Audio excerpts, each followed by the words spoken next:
Dive the Metaverse, a podcast exploring cult classics, subculture, and geeky media. I'm Nick. And I'm Dave. And we'll be your tour guides today for our episode 2, where we will deep dive The Last Unicorn. All right. The Last Unicorn is a movie made in 1982, a collaboration between an American studio and a Japanese studio that follows a unicorn that's searching for her lost species and trying to figure out if she's actually the last of her kind. It's a movie adaptation of a novel by Peter Siegel. But before we get into that, we like to talk about some of our geeky goings-on, things we've been doing lately. Even though, as we mentioned last episode, we've been down with some sort of plague, I did manage to drag myself out of the house for a couple of movies. I went to go see a 35mm screening of King Kong vs. Godzilla at the Hollywood Theater. It's part of their Grindhouse series. That sounds like something you'd be really into. Yeah, it's a profoundly goofy movie. It's the third movie in the Godzilla series, and it's one of the few that's deliberately comedic. Like it's campy on purpose. It's a lot of fun, and it was a gorgeous print. Like, it was in really good quality. Just had a couple breaks in it, but it was awesome to see that with a bunch of kaiju fans and up on the big screen. Kyle Yount, the host of the now defunct Kaiju Cast, gave the intro, as he always kind of introduces any Godzilla movies or festivals that happen here locally. He's sort of the head honcho of our fan community. So RIP the Kaiju Cast, but maybe check out his new show on YouTube, Collect All Monsters. But then Dave and I actually went and saw a geeky movie together that same week. Yeah, we went and saw the anime film My Hero Academia Heroes Rising, which is based on the anime series, which is ongoing, about a superhero high school set in a universe where everybody has some sort, not everybody, most people, I should think say. It's like 85% of people have a quirk. Yeah, they call their superpowers quirks. And some of them are really good, and some of them are pretty terrible. And the profession of hero has popped up to fight against villains, and it's a pretty darn good ongoing anime. It's very, very popular in Japan. When I went to Tokyo last summer, it was everywhere. There were figures and all sorts of stuff, no matter where you went. So what was your hot take on that movie? Well, you know me, I like to take a lot of notes. So I've got about half a page of just fragments here written, but I really liked it for what it was. One thing to understand about anime movies is that they are outside of the standard continuity. They are canon, but you don't need to watch them in order to watch the series. You can skip them completely, which means going into it, at the very end, everything will end exactly how it began. Yeah, all the toys get put back in the box is kind of how I put that. Yeah, and this is no different, which I feel like it would have been so much stronger if they hadn't followed that formula, because a lot of things happened in here that I feel like could have enriched the series. But that's all right. One of the things about this one that I liked was that they created a new villain just for this movie, which is pretty standard fare. Yeah. Most anime movies don't use the existing villain. That way, when he's defeated, you don't have that loss of content for the main series. But this guy, his name was Nine. He was really powerful. His quirk was the ability to steal up to 9 other quirks. And so that was pretty crazy. Yeah, he's sort of like a younger version of the big bad of the series. Who's called All for One, because he can steal unlimited quirks and use them all. Right. And he got defeated by All Might in history before the series even begins. Yeah. And Nine has his little crew of new villains, Chimera, Mummy, and Slice. who I thought were all very cool, visually cool, and yeah, that Chimera guy really made me think, man, I bet Nick really digs this guy. He's a big monster villain. Yeah, he's he had looked like a werewolf, but he had some other animal characteristics too, like feathers on his arms and a big like serpent tail, and he's always like chomping on a cigar like Wolverine. That seemed sort of deliberate, he was a very cool villain. I liked all of them. I felt like the other ones, Chimera was definitely the best sidekick for 9. The other two were cool. I wasn't really into them very much, but I felt like they told a compelling story. I mean, in this movie's plot was very simple. Obviously, you probably aren't listening still if you haven't seen it, or if you care to see it. But it's very simple. The kids, class 1A, gets shipped off to an island to do some work study. Then a new villain shows up searching for a boy. The boy has a quirk he wants to steal. That quirk is cell activation, so he can repair the damage that he does to his own body when he's using quirks too much, which happens to be, I guess, a flaw in his quirk. And so he wants to steal this boy's quirk, and he ultimately gets foiled by the class who defends the boy. It's pretty much a point A to point B plot line. It is. I suppose it is this sort of shonen anime, things that come from the weekly shonen manga comics. They have certain formulas and tropes that they repeat constantly, which is it's a feature, not a bug. It's part of the charm of this sort of storytelling. If you're into anime, you have to like tropes. They're not avoided in the least. They're embraced, and people will sometimes do like a small variation on a trope, but they don't try to get away from them. In fact, there are entire animes that try to embrace as many tropes as they possibly can because it's cheeky. Yeah, and the series creator, I believe that's Kohei Horikoshi, he's a big fan of American Marvel comics. And so there's also his version of American comic book tropes too. So it's he's doing kind of double tropes, like sort of like how like that Chimera character, how he's always got the cigar in his mouth.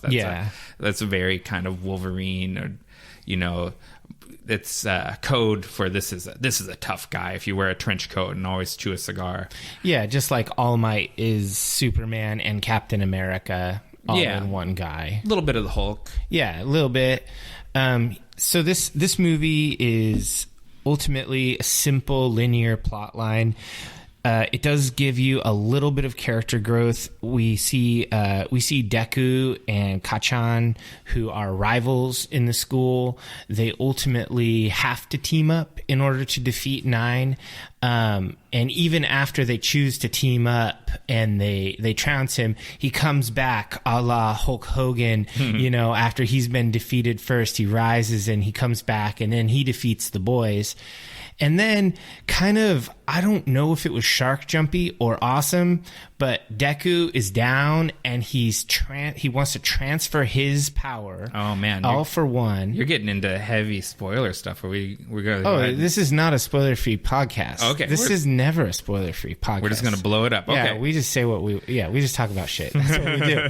Okay. So he was born as a boy without a quirk who emulated heroes. Number one hero, All Might. And what you later learn is that All Might got his power transferred to him. It's a hereditary power. That's part of the quirk. And then he transfers it to Deku. And so that's kind of the thing. And then at the end of this movie, Deku transfers it to Kachan, who was his childhood enemy. Right. And then Kachan and him, who it's kind of canon that after you transfer the superpower, one for all, you keep a little vestige of it, which is like a fuel tank that you will empty and then you'll have nothing. He decides he's going to empty his tank and team up with Kachan, who's using the full unbridled one for all, and they defeat 9. Yeah. And I was like, wow, that's so awesome. So cool. It was completely epic, and it landed in the, because we saw this opening night in a crowd full of weebs and otaku. Total dweebs like us. We don't say that stuff as ridicule. Yeah, no, these are our tribe. Yeah. And there was a audible gasp across the whole theater. It landed so perfectly when they joined hands and Deku transferred the power. Oh yeah, I looked over at my wife Carrie, and I was like, "What?" And she was like, like wide anime eyes. Yeah, it was awesome, and and I have that in my notes because, as Dave alluded to, he doesn't keep it. Bakugo or Kachan, he doesn't keep the power at the end. It's the toys get put back in the box so that things can go more or less back to the status quo when the next season of the series lands. And that's the part that I didn't like. Like after they defeat 9 and then the major big league heroes show up and their mentor, All For One, who's now a retired hero, he's just a teacher. He shows up and he basically explains to Deku that he did the transfer wrong. Like it didn't take because Bakugo or Kachan had passed out or something. Well, it was like a convoluted reason it didn't work. It's almost like it's a little bit like with Buddhist monks, the Dharma transmission, how the master transmits the Dharma, all the teachings, their whole lineage to the next student. Yeah. That trope is getting used here a little bit in the power, and he said something about the ancestors with the one for all had given him a miracle that allowed him to share the power with. Yeah, because when he went to transfer it, you saw all the kind of like the force ghosts. Of all the previous heroes. There's like 6 or 7 of them, and we don't really know anything about them. But they all showed up, and we assumed they were going into Kachan, and his name is Bakugo, but Kachan is what Deku calls him. Is his childhood nickname. So if that's a little confusing, we use those a little interchangeably. Bakugo is his hero name, and it's actually his real name. Like that's his actual name. Oh, his surname. No, it's his first name. It's like it starts with an I, but it doesn't really matter. Okay, Kachan is what his classmates call him, and so that's what I call him. Yeah. But anyway, like so, evidently the ancestors decided it was not time, and so they decided it was worthy for Bakugo Kachan to share the power, and then they go back. But I guess the one thing that you do kind of get out of this that can change the future of the series is that they teamed up, and they're a lot more cool with each other at the very end. Yeah, there's the sort of grudging respect that has been building up between them. It's reached a new platform. Kachan always has looked down on Deku. Deku, I mean, that name itself is in Japanese it's an insult. It's like a Deku is like a wooden doll. So it's kind of like calling him puppet. It's like it's very just like diminutive. Yeah, it's like calling him useless. That's why everyone's always, when he tells people that that's his superhero name is Deku, they're always like, really? Like what? Yeah, they always. So it's, but there's a level of respect now. There was actually an arc for Bakugo's character in that movie. Yeah, he grew a lot. Deku has always been that kind of heart of gold character, but Deku has always been a little bit of Bakugo has been a bit of a curmudgeonly, barely a good guy. Like, in fact, one of the kids in the movie jokes, and they say he's the hero who looks most like a villain. Yeah, because he looks like a villain. And what's his superhero name? King Murder Explosion. Yeah, he wanted to call himself King Murder Explosion. Of course, they wouldn't let him, but yeah, that's his mindset. So anyway, I really feel like this was a a really excellent anime movie within the scope of what an anime movie is. They didn't break any new ground. They didn't. They weren't innovative in the least, but the final fight scene, the art was beautiful. It was awe-inspiring. It was really cool. Yeah, that's something that I expect when it's an anime movie that plays into a series. Is there needs to be that next level of quality to the animation that justifies this as something I paid money to go see in a theater, as opposed to just watching on Hulu or Funimation. And it really was next level. Like, it was really good animation. And so I don't know if it's worth rating. Do we want to rate something in a hot take? That seems a little excessive. Yeah, I mean, I don't know. Sure, let's rate it. All right. Give it a star rating. I'll give it, I really enjoyed it, but I don't think it's like high cinema or anything. So I'm going to go ahead and give it 3.25 stars. Ooh, I'm stronger than that. I think I would go 3.75. I don't think you rated Dune 3.5. Well, I think Dune was a much more flawed movie than. Are you than kidding this was. me? Yeah. Oh man, I'm going to pull out Shakespeare on this one. Thou art a villain. Yeah. No, I think this was a better storytelling than Dune. I think Dune has some serious problems. We just like it because it's cool. It is cool, and it's cool to like it. So yeah, I think that's part of it, right? But I guess that's enough on My Hero Academia Heroes Rising, unless you had any last points. No, I mean, not really. We touched on most of it. I didn't mention, but everyone has all the characters, because it's a really big cast. Everyone has like their big hero moment. Yeah, that's true. And a couple of them were just really epic. Like when Dark Shadow cuts loose. I mean, I actually got chills off of that. And Todoroki unloads on Chimera in a way he hasn't done previously in the show, and it was really epic too. Yeah, Todoroki and Dark Shadow are two of the most powerful members of Class 1A, and so I was really happy to see them totally unleash. And then even some of the less powerful members got to do really cool things. Like, I really liked Red Riot, how he's become kind of almost like a martyr character. He will throw himself in front of anyone. He's just a truly selfless defender, and I really like that character.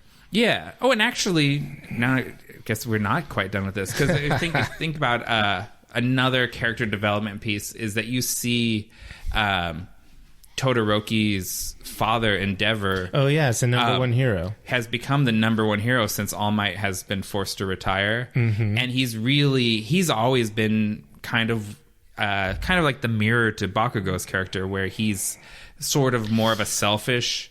Well, when he was a number 2 hero, he had the mentality and style of Batman, whereas the number 1 hero was like a Superman. Like, we had a shiny good guy and then like kind of a dark anti-hero good guy. But now that Endeavor is the number 1 hero, he's a lot more heroic. Yeah, and he's definitely like, he's stepping it up to be that, like, the symbol of peace. The symbol of peace. And he's like even at the end, like when since we spoiled everything, at the end when the adults finally get there after all the big battle is over, he's like hugging Todoroki and crying. Yeah. So it's like there was a lot of character development. I hope they carry it forward. I really hope they bring it in. Like, yeah, definitely. Some of those characters moved their mentality, which is a perfect thing for a movie to shift the character without actually doing anything that just a casual watcher couldn't keep up with. Yeah. Like, oh, I guess Todoroki isn't so mad at his dad anymore. Yeah, they're moving forward. It's a really tight line to walk, where you're try to keep things recognizable but not boring for your long-term fans. Yeah, like, I've watched all of it. I have not read any of the manga, sorry. But I really like it. It's one of my favorite animes. and it's really cool. And so I wanted to like the movie. I went into it wanting to like it, and I wasn't disappointed. Yeah. Even though I didn't rate it very highly, I think it's all relative. I think in a box, it's great for what it is, but what it is not anything special. I think that's actually something that gets difficult when you're rating superhero movies, period. Sure. Because I think, like if you take a movie like Avengers Endgame, which I think was a tremendous movie, it does not really stand on its own 2 feet exactly. It requires you to watch 20 movies before you get there. But once you're prepped for it, yeah, it's really firing on all cylinders. So I think that these are kind of like that, where they're part of an episodic tradition, and so it's a little different than how you would judge a normal movie. Yeah, I can get behind that. If you're trying to adjust a little bit based on your on the product itself, then I could definitely agree with your rating of it as a 3 3/4. I think that it was highly enjoyable.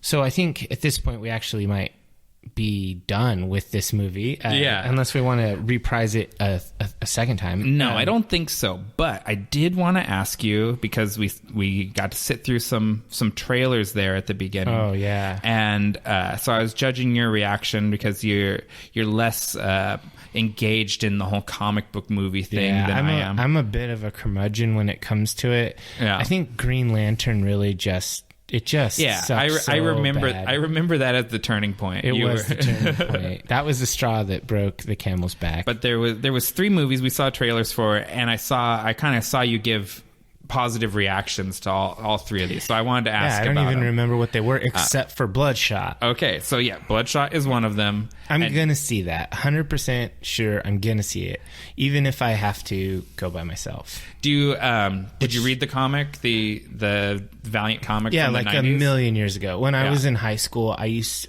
high school, middle school, when it was out, I was buddies with this guy who he had a bigger budget than me for comics. I blew all my money on role-playing game books, and so he bought all these comics and I would read them at school. And I'm not going to try to claim to be some like old school Bloodshot expert or fan, but I like it and I recognize it, and it was good. And the movie, the trailer was awesome.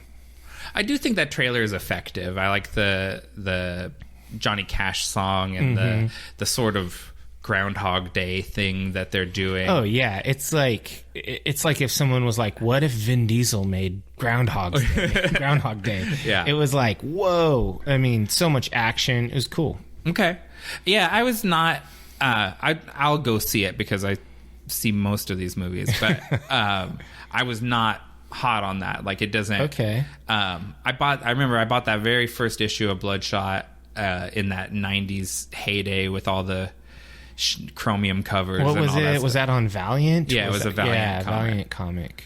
Yeah, I really don't remember much other than that really cool metallic Barry Windsor Smith cover to it. I kind of hated those metallic covers. I like just regular comic book art, but I guess that's like a McFarlane style drawing or something. I don't know. Yeah, it was just a product of that time. Yeah. So then another one that I haven't been like hot on, but you clued in on it, was the Morbius trailer. Oh yeah, that looked awesome. Jared Leto, I don't know, did a really great job, and that is actually something that Carrie has been telling me about, that she followed it on social media or whatever since it got greenlit. There's certain things, she's way more of a comic book fan than I am, and so there's certain things that she keys in on that she IPs that she really likes, and that is one of them. So we're 100% going to see that because if she wants to see it, we see it. I guess that's how it works. Yeah. And so it looked cool. I thought it was awesome. I liked that back in the day. I can't even remember what comic book it was, but I had the first appearance of Morbius in some other title. I can't remember. Oh, really? Like in Spider-Man? Yeah, in Spider-Man. That's what it was. I had that comic as a kid. And so I kind of have a little history with that. And so ever since I had that, and I kind of followed Morbius, I would say casually. But yeah, I'm definitely going to see that movie. And that seems pretty cool. Yeah, I mean, I actually think that looks interesting. And Jared Leto, whatever we think of him as a person, he is a good actor. He's a good actor and a good singer. I mean, I'm not like a huge fan of his band, but I mean, that guy is a pretty talented fellow. And I don't have any idea if there's like some scandal about him or whatever. It seems like everyone's always got skeletons in their closet, but he does art really well. Yeah. Yeah, I don't think we don't need to explore the dark side of Jared Leto. Yeah, I'm ignorant to it, so I'll just say I like his creative output. Yeah. Okay, I think that's fair. And then the other one was another Marvel property, the Black Widow. Oh yeah, that one, I expected that. I knew they were going to do that, and I think that I was neutral, middle on it. Like, I could go see this. Like, I would go see this with friends or whatever, but I probably won't. I don't think that I don't think it looks amazing. I want to support movies that star women, and I want those kind of roles to be available, leading roles. I don't want it to be one of those deals where, nerds won't go to a movie led by a woman, but that trailer just didn't sell me. I didn't get hyped up about it. It didn't seem that awesome. Maybe I'll give it another look, just to try to change my own mind. But what did you think? I think it looks good. I mean, I think it's a weird thing, is her character died off in Avengers Infinity War, and so, or in Endgame rather, and now we're going to go back in time to the time, I guess, maybe immediately after Captain America's Civil War, and explore some of the downtime there. And I just kind of wish this movie came out then. Before she died. Yeah, I think it puts it into that weird prequel territory. Well, they're pulling a Disney Plus on us, where they're just doing like a Kenobi prequels, and they're doing the Rogue One series, the prequel series to that. They're just mining their content. Yeah, and they can tell stories at any point in the timeline. Yeah, and which, I guess that is, comic books work that way, and so the movies are more and more like the comics, and so that's how they're doing that. But I think it does take a little bit of the impact that the movie would have otherwise, kind of when you know how things end up. But I do think it looks good, and I'm stoked on some of the other characters, like David Harbour as Red Guardian. Yeah, that looks cool. I like that. So, and I'm in the bag for any Marvel anything. Yeah, you're one of those automatic paychecks for them. Yeah, I feel like Marvel they did what Star Wars did, in that they oversaturated us with movies, with Star Wars doing a main series movie and then an off series movie. Just back and forth, rapid fire. People just got a little bit blasé about it. It wasn't special anymore. And I feel the same way about Marvel content. It's very not special. If it's not an Avengers movie, it's kind of optional. You don't really need to see it. And you can still stay current in general. I don't know. So I like those 3 trailers. I wasn't expecting to talk about them, but good idea. I know. I kind of pulled that on you. So I guess the final part of our first segment is where we talk about our podcast fuel, and I like to theme our podcast fuel to the movie we're deep diving. And so I brought over a a 6-pack of Rainbows and Unicorns from Breakside Brewery. It's a session IPA. It's a 5.2 ABV, 30 IBU. It's a Eldorado, Comet, and Galaxy hops. I think it's just a nice, light, sessionable IPA. Yeah, you popped the tops on these and handed one over, and I took a drink, and my immediate reaction was like, yep, this is good. Yeah, it's totally crushable. It's a bit more of a summer beer than the season we're recording this in, but it's got a cool shady looking unicorn on it. And yeah, he's wearing like this pinstripe suit with like patched elbows and stuff, and a rainbow tie. He looks like kind of a politician, honestly, like a seedy politician. But yeah, this is a really good beer. This is they call it tropical summery goodness. You're in for a magical ride. Yeah, okay, it's tropical summery goodness. This is tasty. Yeah, it as advertised. And Breakside is just a super reliable brewery here in Portland. They just, I can trust anything that says Breakside on it. I know that's going to be a good beer. It's not one of those ones where somebody asks me, like, what's your favorite brewery? I don't immediately go to, oh, yeah, Breakside.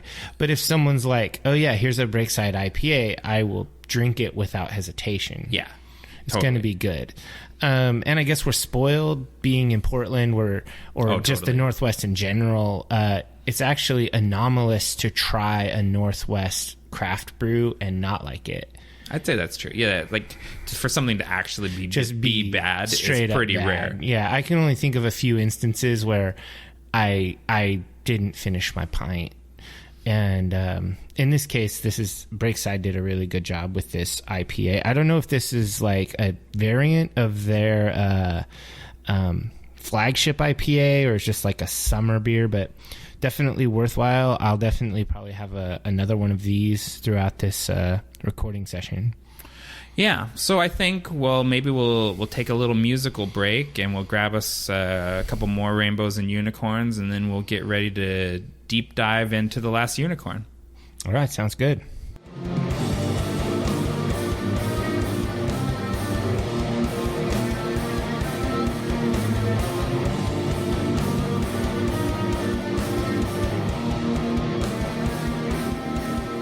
Welcome back, divers. When we were discussing what movies we wanted to deep dive here in these first episodes, Dave actually came up with both of them. He suggested Dune, which I was excited to get into because I hadn't watched, and then the other one he said right away was The Last Unicorn from Rankin and Bass, which also excited me because I had never watched that movie.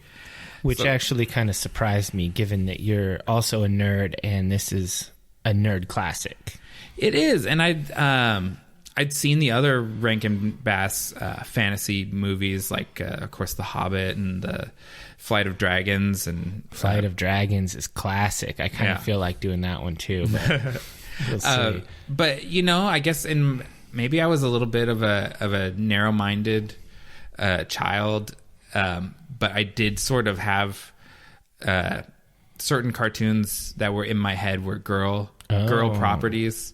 Girl movies, girl shows, and I definitely watched those, like the girl shows when I saw them on TV, like with my cousin. I'd watch Rainbow Bride or She-Ra. Yeah, She-Ra, Strawberry Shortcake, but I didn't seek out the girl stuff, so I never asked to rent this movie, and I never caught it on TV in any way, so it just never. I was aware of it, but it was just over there on the girl shelf and wasn't anything I got into. I have a sister who's almost the same age as me. Now that we're adults, it feels like we're basically the same age. She's 2 years younger than me. And so all throughout my childhood, we had to share choices in things. And so I watched all that stuff, all the girl content. But I never really felt like The Last Unicorn was a girl's movie. And I guess that's because I saw it and it scared the hell out of me. And so, I mean, not all of it, of course, but I was a little boy. And this was made in 1982, which is only a few years after I was born. And I didn't start watching it, for a couple years after, a few years after it was out, and we had it on VHS. It was one of the few kids VHS tapes that we had that me and my sister could just watch whenever we wanted. It was this one and The Hobbit for the most part. So did you have like actual?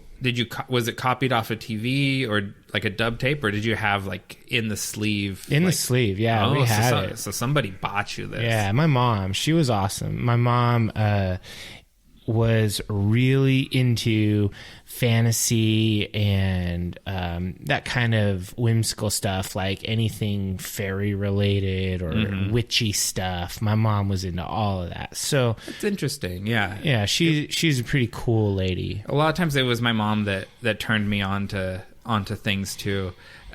She said, that she never would have shown me monster movies if she had known I was going to get covered in tattoos of all of those characters. Yeah, that's true. Although my mom thought my tattoos were pretty cool, so I guess there's a difference there. And it's funny because I got a tattoo before my mom ever did, and then after I kind of opened it up, then my brothers and my I don't know, actually my older brother might have got one before me, but I definitely have more than the rest of them. And then my mom got some. But anyway, so this is a movie I have a lot of history with, which is why I suggested it. I watched this tape, and I don't know, in my initial notes, I said I watched it hundreds of times, which is probably an exaggeration. I probably did watch it dozens of times, though. I bet you watched it hundreds of times. Kids have this amazing ability to just watch and rewatch a movie. Yeah, and sometimes it would just be on in the living room, and I'd be playing with like my G.I. Joes or my He-Man figures or something in the living room, and it would be on, and then it would be over, and I would rewind it and put it on again. Yeah. Over and over. And sometimes I'd take the tape out and put in the Hobbit tape. But Rankin and Bass, that's my jam from when I was a kid. I love Rankin and Bass. So that's my history with this movie. And when I was digging into it, it's really interesting how I was able to put together that this is an American written novel, and Rankin and Bass put it together, and they had American concept artists. But then after they had all of the concept art, like the characters drawn and whatnot, they got together with Topcraft Studio in Japan, which Topcraft did other movies for them as well. So this was an ongoing collaboration. Yeah, it's Topcraft. It's maybe just slightly an exaggeration to say Topcraft formed in order to produce stuff for Rankin and Bass. But Topcraft kind of spun out of toy animation, which Rankin and Bass partnered with on some of their earlier stuff. And then,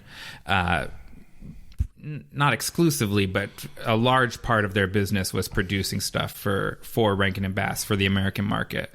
And then later on, a lot of those animators, those artists, they went on to go on to Ghibli. Yeah. So you see a lot of that art style shift that is from those Rankin and Bass movies into some of the early Studio Ghibli. I had the opportunity to go to the Ghibli Museum in Japan last year, and I was pretty delighted to see all of that stuff. And they didn't have any of this Rankin and Bass stuff, but the style was there, and it was really nice. And so I feel like this movie is close to my heart, maybe even closer than Dune. And I was pretty obsessed with Dune as a teenager, so I was really glad that we decided to do this one. Yeah, so that first Studio Ghibli, or what's retroactively considered the first Studio Ghibli movie, Nausicaa in the Valley of the Wind, was a Topcraft produced movie. Sure. Yeah, so it's like Topcraft essentially splits in half, and part of it goes on to become Studio Ghibli, and the other part becomes the Pacific Animation Group, which is another thing that we just have a ton of history with, because they for Rankin and Bass, they produced Thundercats and Silverhawks and Tiger Sharks and all of those stuff. So and then that they actually got bought by Disney and became Disney Japan, and then they did all the Disney afternoon shows, so which we of course Gummy loved. Bears and DuckTales and Tailspin and I still can Gargoyles. sing the theme song for most of those movies. TV shows. Yeah, so we like from our early childhood to into our teens, and then if you follow into Ghibli into adulthood, like, we've been watching movies from these same animators. Oh yeah, these guys really are for a certain cross section of nerdy people. These guys are heavily formative artists, and I really appreciate that. Yeah, I want to actually, before we get away from that, just name check two artists. So the first being Lester Abrams, the American concept artist. Yeah, that guy's amazing. Yeah, and so he did the concept work not just for this, but also for The Hobbit and Flight of Dragons, which were very formative for us.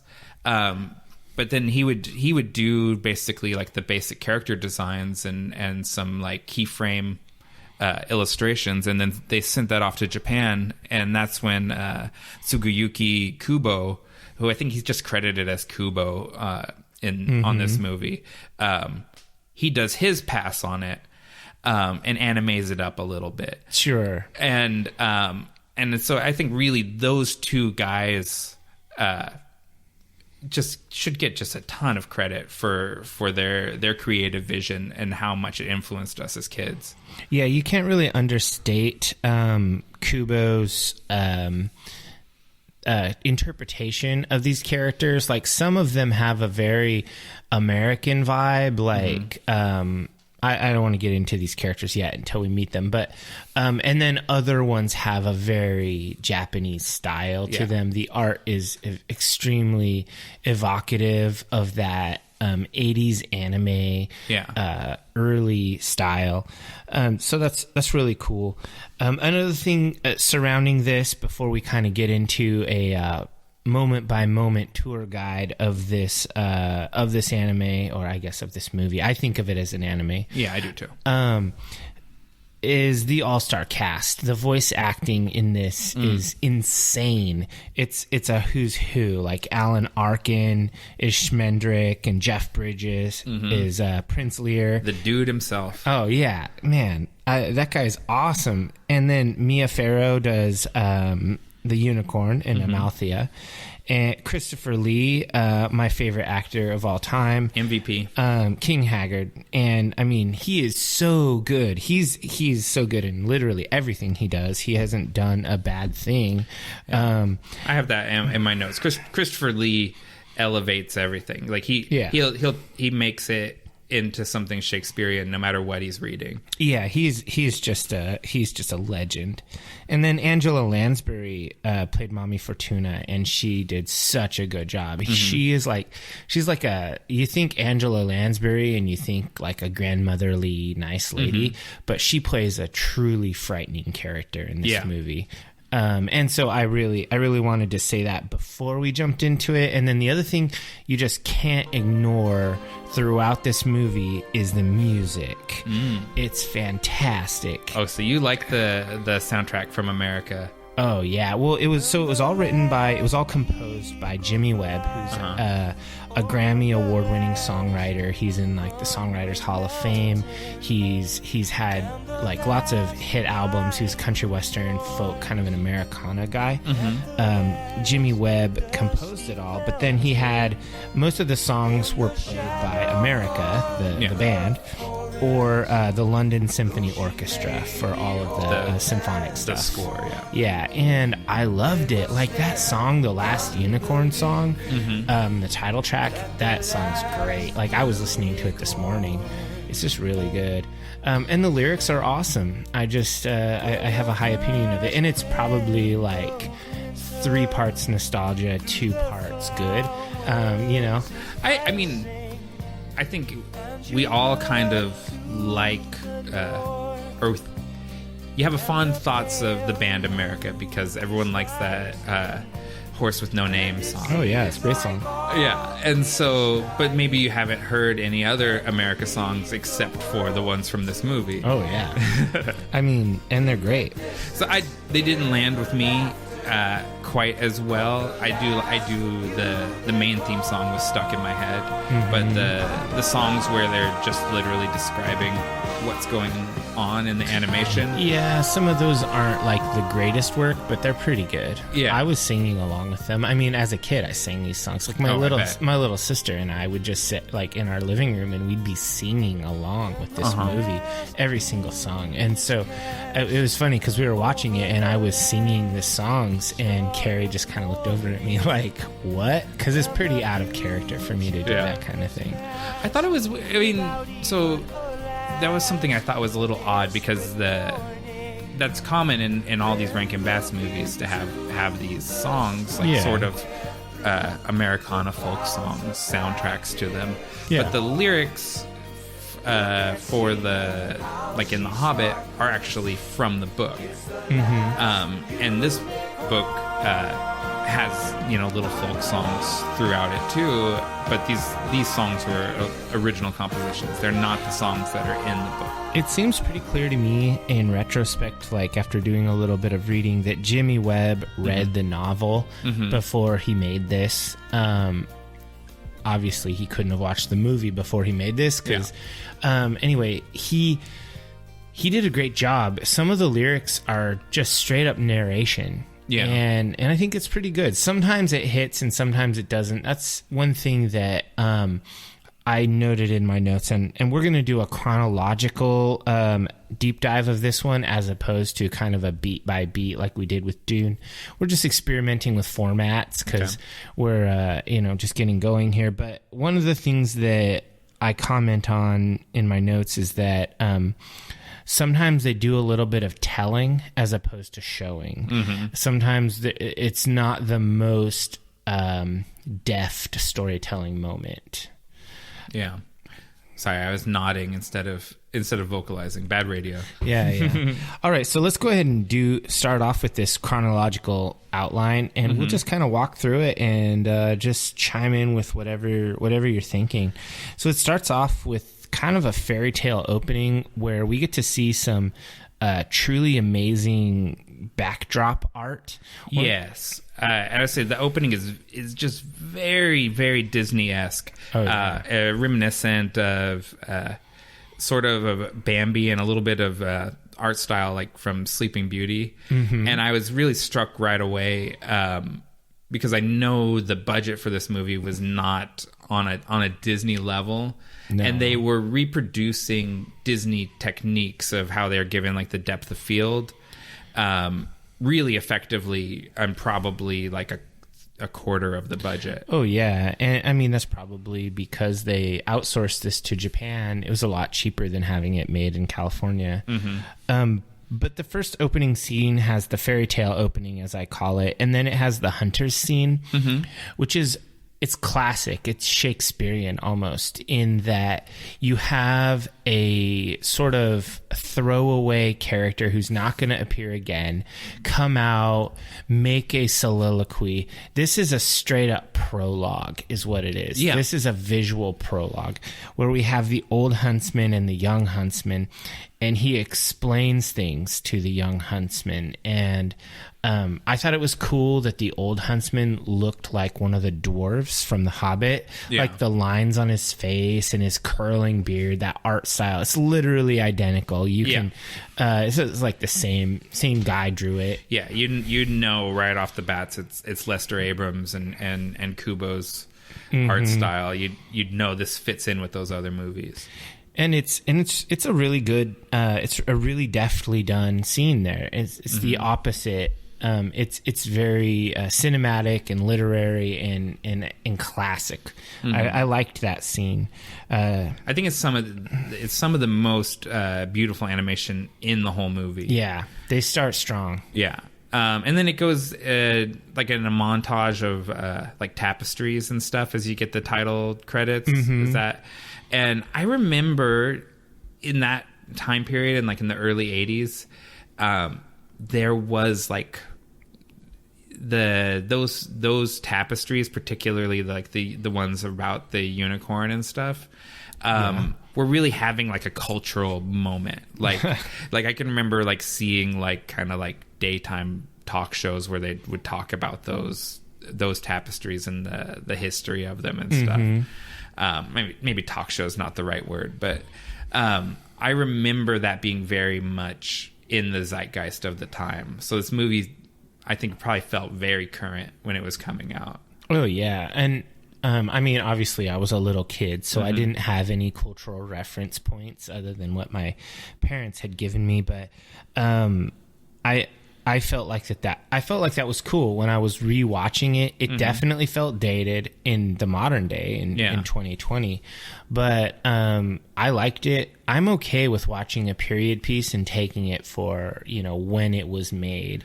This movie's almost 40 years old. Let's just be real. It's gonna be dated. Do you think the reason people were interested in those tapestries was this movie, or was the movie like cueing in on something that was going on, like some sort of fascination with that time period?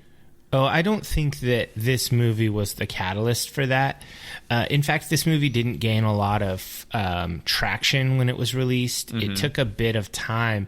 It kind of grew over time to become a cult classic by the 90s. Yeah. It became really popular. And then even recently within the teens,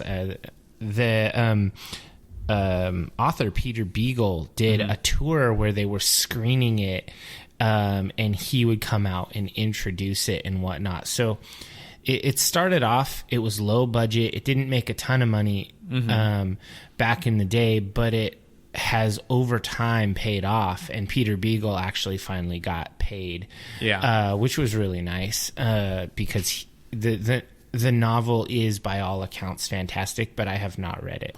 I listened to the audiobook of it after I watched the movie for the first time, because I just like to, we call this deep dive the metaverse, so you might as well dive all the way in. And the book, it definitely felt like the book illuminated the movie a little bit. It's a lot more self-aware than the movie is. It's tonally along the lines of like The Princess Bride, where it's a self-aware fairy tale where it's lampshading the tropes. Oh yeah, there's some definite tropes in here. Yeah, and you get a little bit of that in the movie. Schmendrick will talk about the role of the hero and things like that. There's a lot more of it in the book. It's very much not parody, but a self-aware fairy tale.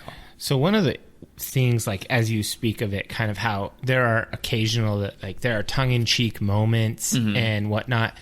As a kid, I didn't really pick up that any of it was tongue-in-cheek. To me, it was all serious. Like, this movie's like, this is the business. This is a fairy tale, and this is how it goes. I didn't pick up any, like, I didn't know that Schmendrick is a Yiddish word for, like, a person out of their depths. Right. I didn't get that, of course, and now I do. And it almost cheapens Schmendrick in my mind that the author essentially named him fool. And I don't like that, because I think of Schmendrick as a like a struggling figure who's hopeful, and he's an interesting guy. And so my youthful perceptions of this were probably a little more serious than the author intended. Yeah. Well, I think that happens a lot, where it's something's written, on multiple levels, or it's written for the children who just take it at face value, and then for the parents to also be entertained by it. Yeah. So, like, obviously Peter Beagle was a New Yorker, and one of the next scene after the unicorn leaves her forest to go out and explore, you're jumping the timeline, bro. Am I, by getting to the butterfly? Oh, okay, that's actually where I was going to go. Yeah. And it's actually not the butterfly comes before she leaves. In the book it's after, but in the movie it's before. He kind of he's the impetus. But he spouts a ton of anachronisms. Like he's singing all these American songs and stuff. And I did not like that as an adult. I wrote that right here in my notes that I do not like narrative devices from outside the story. I do not like that breaking the third wall or whatever it's called. Fourth wall, my bad. I do not like that in the least. I did not like... I liked the idea of a narrative device like the butterfly. I really think it could have been done in a non-cheeky way. But then again, the author did that on purpose, and that's okay. But as a kid, I didn't get it, that it was cheeky. Right. You just... it's a bunch of reference, like, you know, already in the 60s when he's writing the book, they're already fairly dated references, the songs that he's singing. I just thought he was, the butterfly was singing nonsense songs and whatnot. But they would all be too modern for where the story supposedly takes place, which is in a vaguely medieval time. Random fantasy setting with fantasy-like things. So the butterfly, I have that played voiced by Robert Klein. The butterfly's annoying. That's in my notes. Yeah, so we're in agreement on that. That was a. I mean, I almost felt like, because I was watching this with Carrie and she hadn't seen it before, I almost felt like I really wanted it to be awesome so she would think it was great, because I have such a high opinion of it. And that part being right after such a beautiful fairy tale opening, I was just like, oh, disappoint. Okay. You know, just like old school. I'm glad we're on the same page about that, because I don't know. I've been struggling when the right time to say this is, but I did not love this movie. Dude. I know... It's okay. You don't have to love it. I'm glad that we're on the, like... I think maybe it'll end up being this way, where we're annoyed by the same things in the movie, but you just have that I'll layer give it a of pass. You have the layer of nostalgia that I don't have. Yeah. But right off the bat, especially after that, just like I said, I really am a big fan of animation, and the opening is so good looking. I was like, this is gonna be great. And then the butterfly comes in singing like Bill Bailey and all these weird old songs, and I'm like, what's going on now? Yeah. All right. So then she leaves the forest, the unicorn, and all of the animals are gathered at the forest's edge. And the hunter had spoken about how all the animals were safe just by her very presence. And she was immortal in her forest. And she chooses to leave. She crosses that line. She crosses the Rubicon, so to speak. I love the look of, like, not quite betrayal, but like all of those animals watching her leave kind of know that their cushy deal is up. Yeah, it's over. You know, they're going to have to start dealing with winter and hunters and all of the stuff that they haven't had to deal with while the unicorn was there protecting them.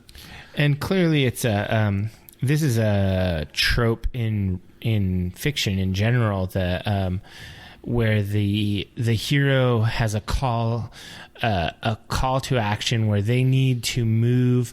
They cannot live in their stationary life anymore. Like when Luke Skywalker has to leave the moisture farm and all of that. This is her moving. Joseph Campbell, Hero's Journey. Oh yeah. This is her leaving. Leaving the forest is very much a trope. And then as she's traveling, the farmer tries to capture her. And this is actually interesting because she's monologuing at this point. She talks to herself all the time. But she's so arrogant about being called a horse. She's like, me? A horse? Like she just can't believe it. Yeah. Actually, I think that's pretty effective. It gives you the idea that this is... it's in a time where we're past, this is another trope. The time just after an age of magic. Oh, yeah. Magic is a thing from the, 2 generations previous, maybe. And you have younger people, or even this is an old man, who just have zero magical awareness. Magic has been out of the world for a while. Well, and it reveals that men cannot see unicorns. For some of them, anyway. Yeah. I think that mundane men cannot see them. And so another thing I wanted to comment on is that she is intentionally, it has to be intentionally drawn to not really look like a horse. Mm-hmm. She almost looks deer-like, or elk or some sort of, she's definitely some sort of like woodland quadruped like that, you know? Yeah. So they talk about, they get real specific about that in the book, and it goes back to those old tapestries. They're horse-like, especially in the body, but their head is much smaller than a horse's head, and they have cloven hooves like a goat or a deer. Yeah. And so they are horse-like in a few respects, but they're different. They're not just a horse with a horn on its head. Mm-hmm. And I think that scene was fairly telling with when the farmer tried to capture her, and she of course got away. And then there's a travel montage where we get another song by America, and a lot of scenery where she's going down these winding chasms, and it's pretty and it's nice. A lot of montages in this movie, actually. That's not drastically different than how it is in the book. That basically that travel time is sort of brushed through, and sometimes people try to catch her like the farmer did, and generally people mistake her for a white mare.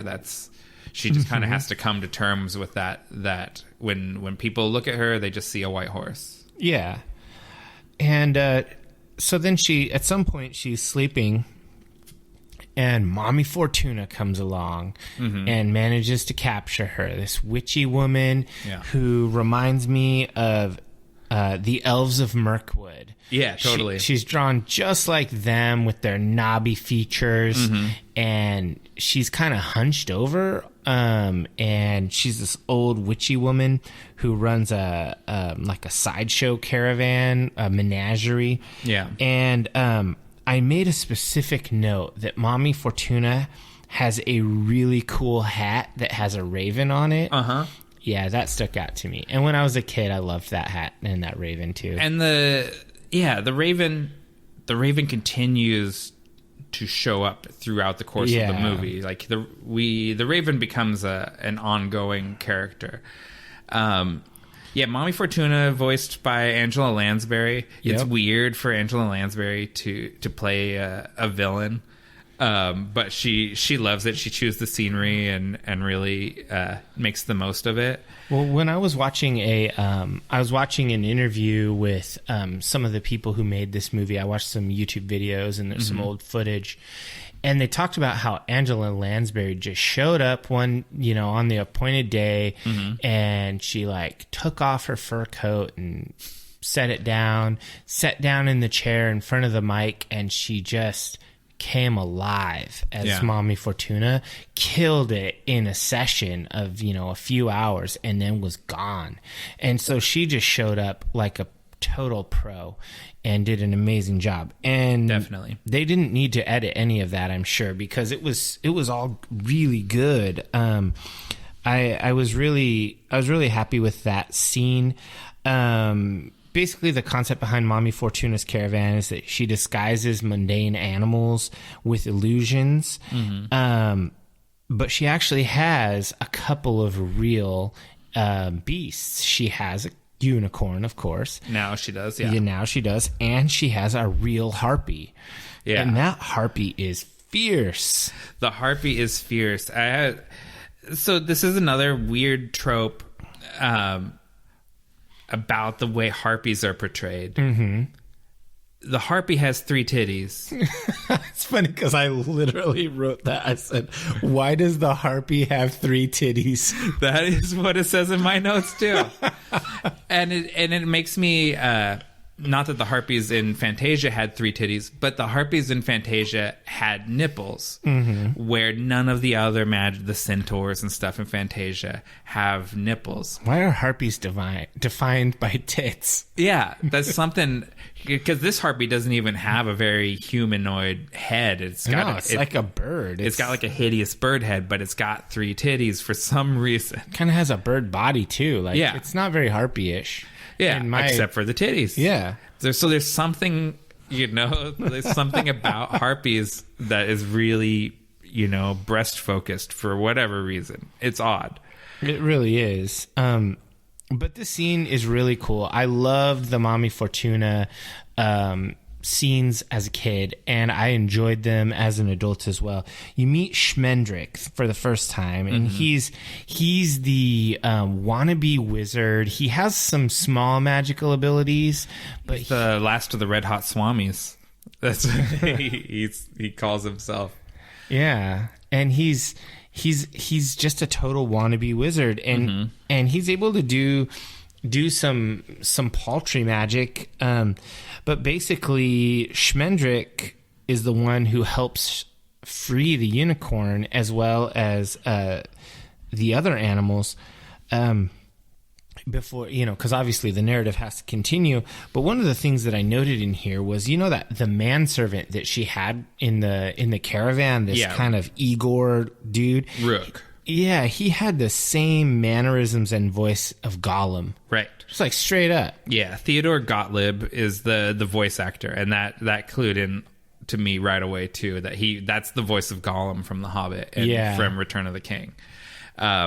Just right off the bat. He's not doing his Gollum voice, but he's got like a weird German or Austrian accent, and it's very sharp, very recognizable, and even the physical posturing of the drawings of the character, the actual mannerisms are very Gollum-ish. Yeah, he's hunched over and creeping, and there are some other things that Mommy Fortuna kind of talks about. She talks about all sorts of things. She does a bit of telling as opposed to showing. Villain monologue. Yeah, she talks a bit about the bull, the red bull, which of course the unicorn had heard of. She had heard some rumors, but Mommy Fortuna kind of confirms it, and this is where she actually mentions King Haggard for the first time. This is where we hear about this guy. And there are some weird things that make me wonder about this scene. Like, she had a spell cast on her earlier by Mommy Fortuna, and then later on she breaks the spell just inexplicably. Why didn't she do that earlier? So they don't. This stuff is much more fleshed out in the book. Okay. But essentially, so Mommy Fortuna has. She's got 9 carts in her caravan, and like you said, most of them are mundane animals. She has a lion that she's making appear to be a manticore, and a chimp with a club foot that she's making appear to be a satyr. Yeah. And actually, there's some like kind of risque stuff there. Like, he's always doing provocative things to young ladies. It's all. That wasn't really the thing in the movie, though. No, Rook mentions it about the ladies stay away from the satyr, but they touch on it several more times in the book. Okay. But anyways, long story short, she has all of these mythological creatures, and the ninth cart has her in it, and she portrays old age in a very sort of Norse mythology sort of way. But the glamours that she is putting out are always draining her magic, and keeping the harpy captive is always draining her magic. So it's this. There's this thing where, and they do touch on this in the movie, that she knows at some point she's not going to be able to keep holding the harpy, and the harpy is going to get out and kill her. But she basically says, that's fine, because I had the harpy. It means so much to her that she's been able to hold the harpy this whole time. Yeah. And the money's coming in. you know, and so it's just like she knows it, Schmendrick knows it, maybe even Rook, who's a little bit dim-witted, kind of knows, just a little, that the clock is ticking and the party is going to be over at some point. But Mommy Fortuna, like her ego or whatever it is causing her to keep this going, just until she just runs out of magic. But that's why she's not always able to hold her spells and things like that, because holding the harpy takes so much of her juice. So that pretty much answers that question for me. And so basically Schmendrick, he's not able to open the lock with magic, and so he just picks the lock. And he has some witty comments because Schmendrick is kind of a charming fellow. He frees everybody, and then the unicorn insists on freeing the harpy as well. And that's just brutal. Like, because as soon as she frees the harpy goes to town on Mommy Fortuna. Yeah. The prophecy is fulfilled, and the harpy kills Mommy Fortuna, and the harpy kills Rook. Yeah. And I have the feeling that this is one of those things where in the elusive, may not really exist Japanese cut of the movie, this is a place where there's a little more graphic something that's cut out, because there's some awkward cuts there. Yeah, I looked online and I looked to try to find references to the Japanese cut of this, and people talked about its possible existence, but I couldn't find anyone referencing the fact that they had ever seen it. Yeah, it's just a rumor. I think it probably did, because it has a Japanese title and everything, and I think it probably did exist. I don't think it had a theatrical release in Japan. It probably was just on TV or something like that, or sold in the nerd stores where they sell merch for everything. Yeah, exactly. I think it might have had some sort of limited life over there, but that's just lost to history. We'll just never know about that. Yeah, there's probably some elite grandmaster Japanese nerds who have it, who will not release it. Just VHS copies. Yeah, I'm sure, or Betamax. So basically, after this whole harpy thing, killing Mommy Fortuna and all that, everybody else flees. They just run like crazy. Everyone's afraid of the harpy. I was pretty afraid of that harpy too as a kid. It was pretty frightening. And then Schmendrick runs off, and he uses he uses a little bit of magic here and there, but he gets captured by outlaws. And they bring him to their camp. Yeah, so this is something where this is one of the places where things are kind of cut for time in the movie from the book. Schmendrick and the unicorn traveling together takes up a longer portion of the book. And they actually encounter these people earlier. Because in the movie, he just outlaws, I knew they would come for us or whatever. Yeah, for sure. And so it's not so out of blue in the book. Like they had actually been kind of in the pub drinking with these guys and kind of knew that those guys were angling on capturing him. Sure. So that played out slightly different. But yeah, and so they go to the outlaw camp and they meet Molly Grew. And Molly Grew is a important character in the movie, and this is one of the characters who's drawn fairly anime-ish. She has oversized eyes and kind of a small mouth. She is kind of like a middle-aged lady who's frazzled and her hair's kind of wild. She doesn't dress very well. Yeah. But she seems pretty thoughtful in general. She's clearly the smarter one. I actually have in my note, it says, is Molly Grew stupid or smart? I think she's smart. It seems like she's smart. It seems like she's world wise. I'd call it road weary. Yeah, she's got some miles on her, and she's seen a few things.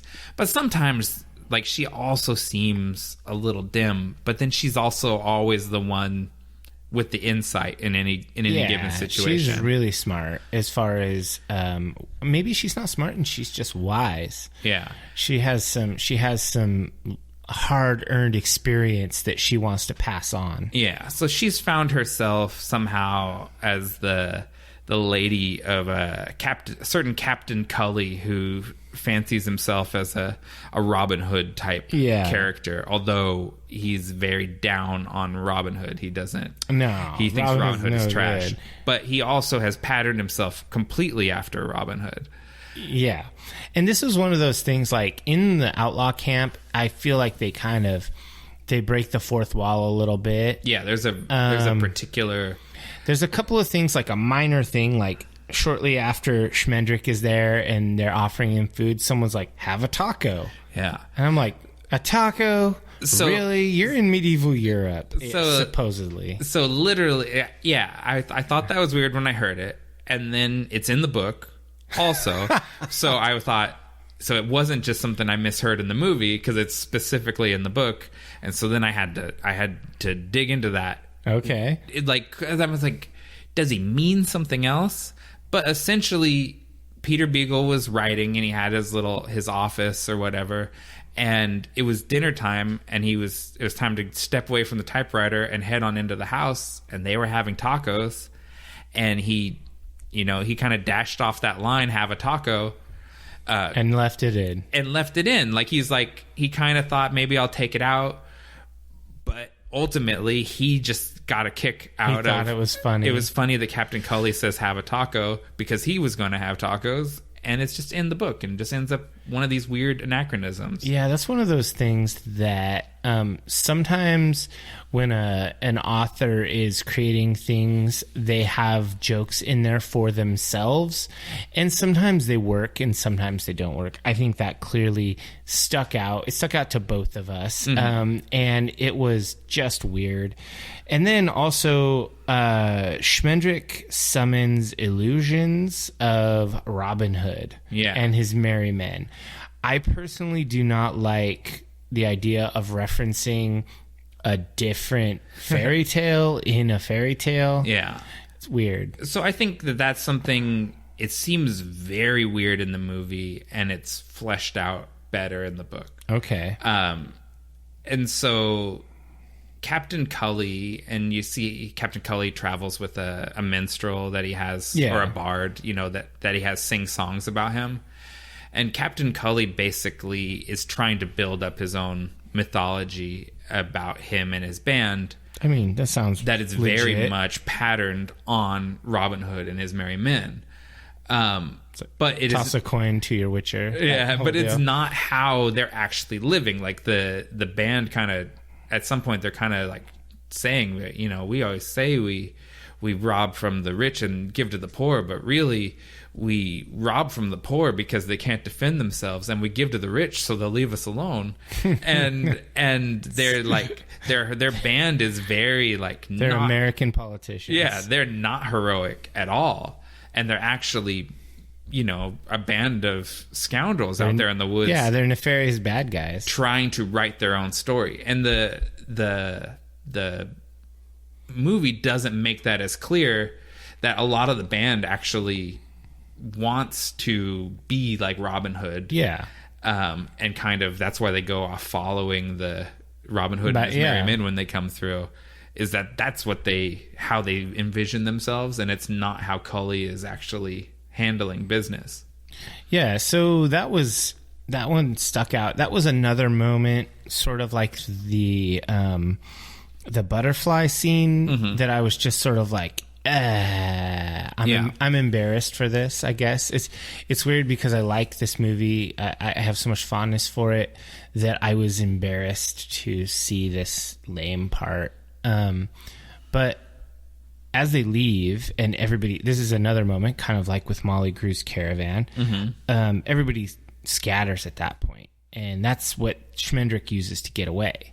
And he takes Molly Grew with him. Oh, you missed where Captain Cully ties Schmendrick to the tree. I was just about to get to that. It's because it's kind of part of the escape. Yeah.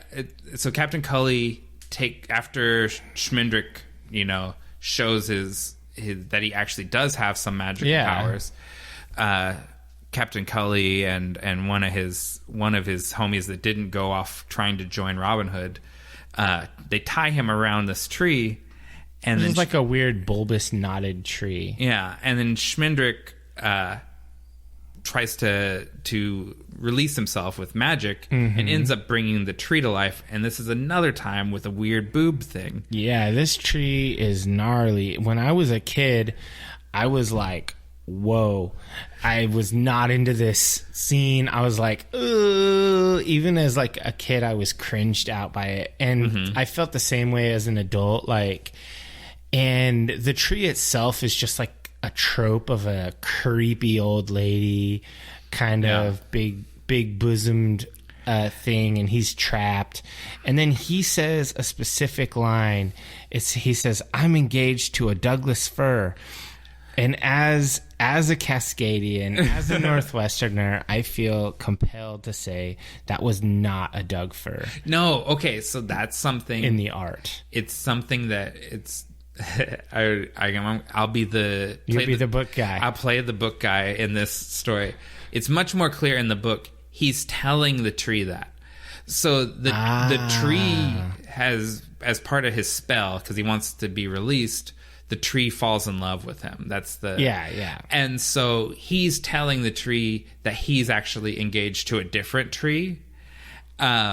Because he's trying to trick it. He's trying to extract himself from her. Gotcha. Yeah. So like that is it's a weird line, but it's much more clear in the book that he's telling the tree that he's like, I can't be with you because I'm engaged to a Douglas fir. Okay. Well, I mean, if you're going to be engaged to a tree, a Douglas fir is the one to choose.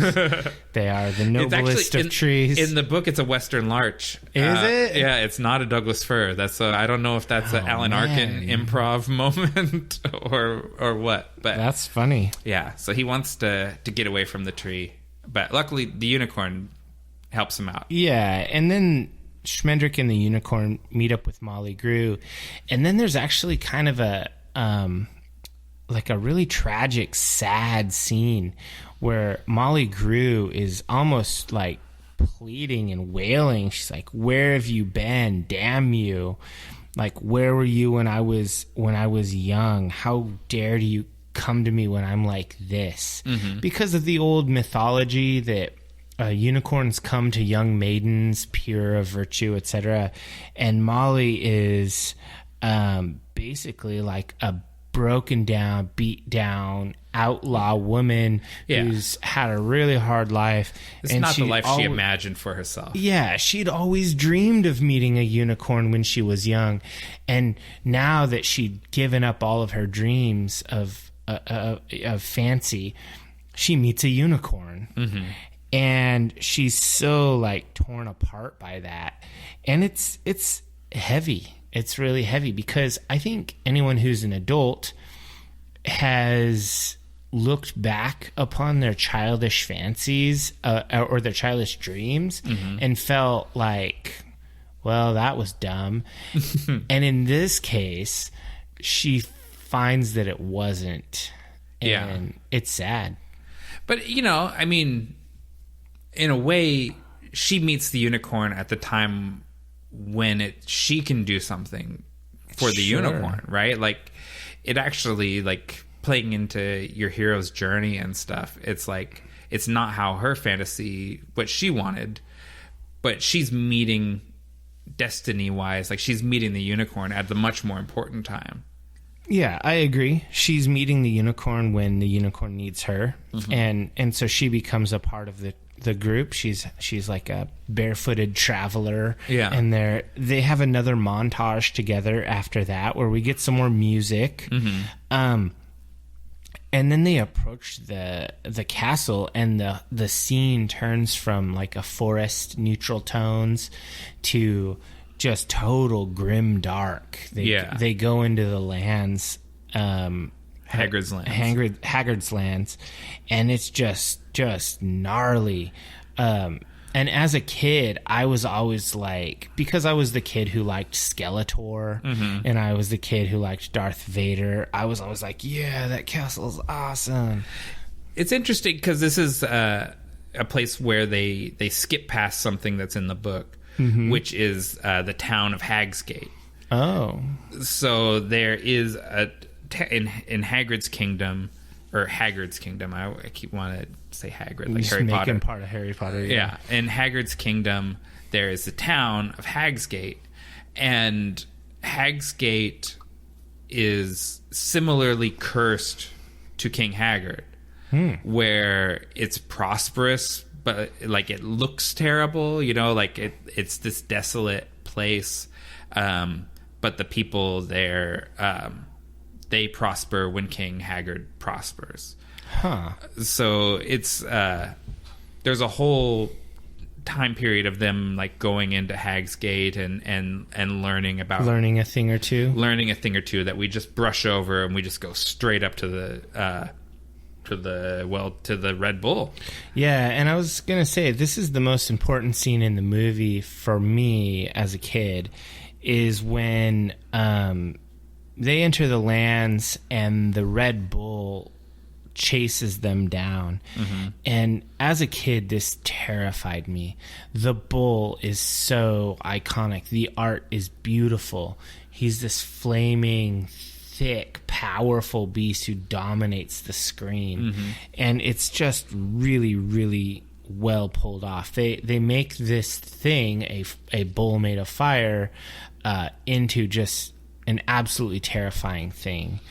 And when it's running around and it cuts her off and it lowers its horns at her, my heart would just like explode as a kid. I'm like, ugh, like every single time, even though I'd watched it a dozen times. Yeah, so I wrote this down. The Red Bull is really good cartooning. Oh yeah, it's they do a really good job of evoking, like if you've ever seen a really massive bull, and they are sort of big and lumpy and muscular like that, but everything's taken to like these absurd proportions, and so he's over muscled to the point like that it looks like it would be debilitating to be that big and bulky.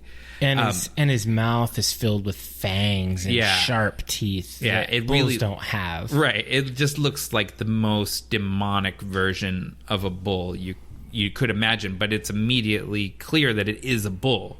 Yeah. So I just thought that was really great design work. And it's not something that's explicit in the movie, but the bull is blind.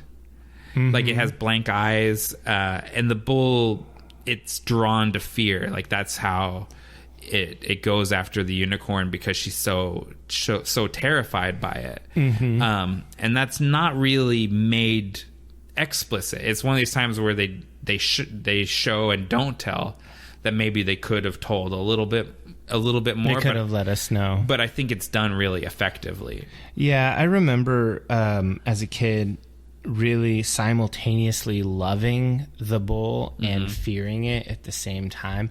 I would pretend I was the bull and run around and chase my sister. That seems like something you'd do. Yeah. I mean, come on. That's brother and sister doing stuff like that. Yeah. And so it was really, really great scene. To me, that's the most important scene in the movie. And then that's when Schmendrick comes up with his idea that if the Red Bull is chasing down unicorns, he will turn the unicorn into a woman. And he casts a spell, and it works. He actually successfully polymorphs her. And she's pissed. But Molly Grew is even more pissed. Oh, yeah. Molly Grew dresses him down about, how could you do this to her? Yeah, like the unicorn's actually kind of out of it at that point. But Molly Grew, she says, "What have you done? You're an idiot." Like she's mad. Mad as hell. Basically, there was one unicorn left, and you turned her into a woman. Now there are no unicorns. Yeah.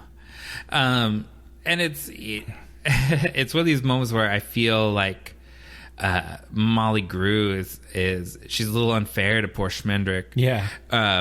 Who he really did just sort of save the day, and he's not his spells don't usually work. Yeah. So that was a Hail Mary. Yeah. And so he managed to pull it out, and then still she dresses him down like he did the wrong thing when he's probably done just like the biggest feat of magic he's ever accomplished. Oh yeah, for sure.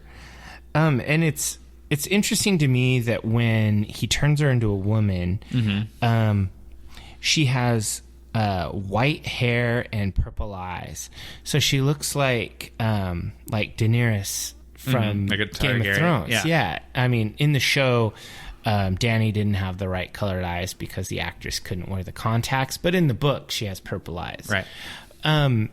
And it was like, I wonder if that was an influence at all on George Martin. It wouldn't surprise me. I mean, he loves that kind of stuff. Yeah. And I mean, she does look like almost elven or fey in the way she's drawn. She's ethereal. She's the most, doing air quotes, anime looking character in the whole movie. For sure. And so at that point, they travel to the castle, and there are two gnarly guards with their faces covered at the gates to the castle. Yeah. And as a kid, I remember, how could they not know that those guards aren't just plain guards? But of course, I'd seen it a half a dozen times. Yeah. Or like more than that. But it was crazy how the guards are dressed all grim and dark with like mismatched armor, and it's all battle worn and nasty. They don't look like proper castle guards. Yeah, and so that the armor. This is another in the book moment. It talks about their armor, how pieced together it is, and that they're wearing. Like mail that has like bottle caps and stuff in it. That's another weird anachronism. That's bottle caps. Really? Yeah, that's in the artwork. Like they have all these like bottle caps and weird stuff hanging on their armor that you're like, what is that about? Like, what are they supposed to be, badges or like? Yeah, it's hard to tell. The fact that the armor is very shabby and pieced together comes through clearly. But there actually is castle guards in the books. There's four castle guards that we just brush off, and we get to who these castle guards end up being. Yeah, they walk into the guards lead them to the throne room, and it turns out the guards are King Haggard and his son Prince Lear themselves. And one of the interesting things is as they're walking through the castle, it's revealed kind of this is like a really grim, desolate, dark castle. This is not a Disney castle. This is not pretty. This is a really bleak place. This is very black metal. It is. It's a weird thing where because of this curse that's on King Haggard and on his lands. Does it reveal who placed the curse in the books? Yeah, it's a witch that built the castle for him, and then he like stiffs her on the payment or something like that, and so she curses him. So they're prosperous, as in they have plenty of money and they have whatever they need, but it's just a bleak, dismal, horrible place. So they're sort of imprisoned in their. They're a prisoner. He's a prisoner in his own castle in a way. Yeah, and I think it's really interesting aesthetically. And then when it's revealed that there is a royal magician there, he looks like a cross between a dwarf and a goblin from The Hobbit. Yeah, he's like short and wide like the goblins, but he has the dwarf beard and stuff. And it's funny, like there's like a quip in there that I thought was also kind of out of characters, like, come on, old man, I'll write you a reference. Yeah, that's another one of those weird anachronisms. It's in like there. Peter Beagle thought he was really clever. Yeah. So I think this is probably the point to bring it up. What's he called? Marbrook, the wizard. Marbrook knows Schmendrick. He goes, Schmendrick, my boy, you know, like, and so this is where we find out, and it's not as explicit in the movie, Schmendrick is fairly famous in the wizarding world for how bad at magic he is. Okay. So Schmendrick is not actually a young man. Like he presents visibly as a young man, but his master that I forget the name, but Schmendrick mentions him a few times that he was this guy's student. His master was so amazed at how bad Schmendrick was at performing magic that he said that either you're destined to be the worst magician or the very greatest magician, but you're just not ready yet for it to be whatever the thing you are. So he put a spell on him that basically makes him stay a young man until he comes into his full power. Oh, that's interesting, because it's kind of like, Schmendrick is like one of those guys you meet that's like 36 and he looks like he's 20 until you start looking a little closer. You know, just kind of a weirdo. Yeah, so I get the impression like Schmendrick is actually maybe not much younger than this guy is. Yeah.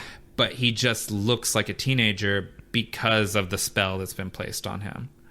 And I think they could have spelled it out a little bit more clearly in the movie, but they don't. And so basically from there, like, the story actually really stalls hard right here in the movie. The action stops, and they go to another montage shortly after that, where there's another song, and this one's not the finest song. I jotted down a lyric: "Narwhals lost at sea." So this was the song that I mentioned, or I was thinking of earlier when I mentioned where the song is just describing the stuff that's happening in the animation. Like he says the thing about the narwhals, because Prince Lear is literally looking at the narwhals in the ocean, and the song says the thing about narwhals. Yeah. And it's like, it feels like such a filler moment where they're they're trying to be epic, but it's not. Yeah. And Prince Lear rides off to fight a serpentine dragon so he can deliver its head to Amalthea, which is the unicorn's human name that they make up. And just they cue up a romance plot, and it must have been lost in translation from the book, but there's like no reason that Prince Lear should be enchanted by her other than she's a pretty lady. They barely interacted, but I mean, obviously there's not many ladies around and he's a prince and whatever, but it seems super contrived at this point. So this is all fairly close to the book. So in the book, this is a heavy stall writer's block moment. Well, in the book, it's not, this is actually not the first time that we meet Prince Lear in the book. Oh. We actually met him earlier. There's a moment where Prince Lear and this princess that he's betrothed to go out, and they're trying to attract a unicorn because of the whole maiden and unicorn trope. Oh. So there's an earlier moment where we meet Prince Lear, and he's engaged to this other princess, but then he breaks it off with her, and he just totally falls for the Lady Amalthea when he meets her, and she inspires him to try and be like the fantasy hero, the hero that he wants to be. Yeah. And so he does. They have this montage of him being a hero. Yeah. So he slays a bunch of monsters and fights Black Knights, and it's handled almost like a montage in the book also. Okay. But he's just trying to play the role of a heroic knight, basically. And I guess that's fine for a fairy tale. But I feel like this could have been a little more detailed. Maybe it would have made the movie too long. And so at this point in the movie, Amalthea starts losing her memory. Yeah, she's been a human for too long. Yeah, she forgets that she was a unicorn at certain points. And there's another song break, another America song. And I remember this one really clearly because my sister used to sing this one all the time. It's the one that Amalthea herself sings. Oh, okay. So yeah, it's just another one of those. There was a thing in the 80s and maybe even early 90s where there always had to be musical moments where the main characters just break out in song. I don't think that would have happened if they were making an adaptation now of this novel.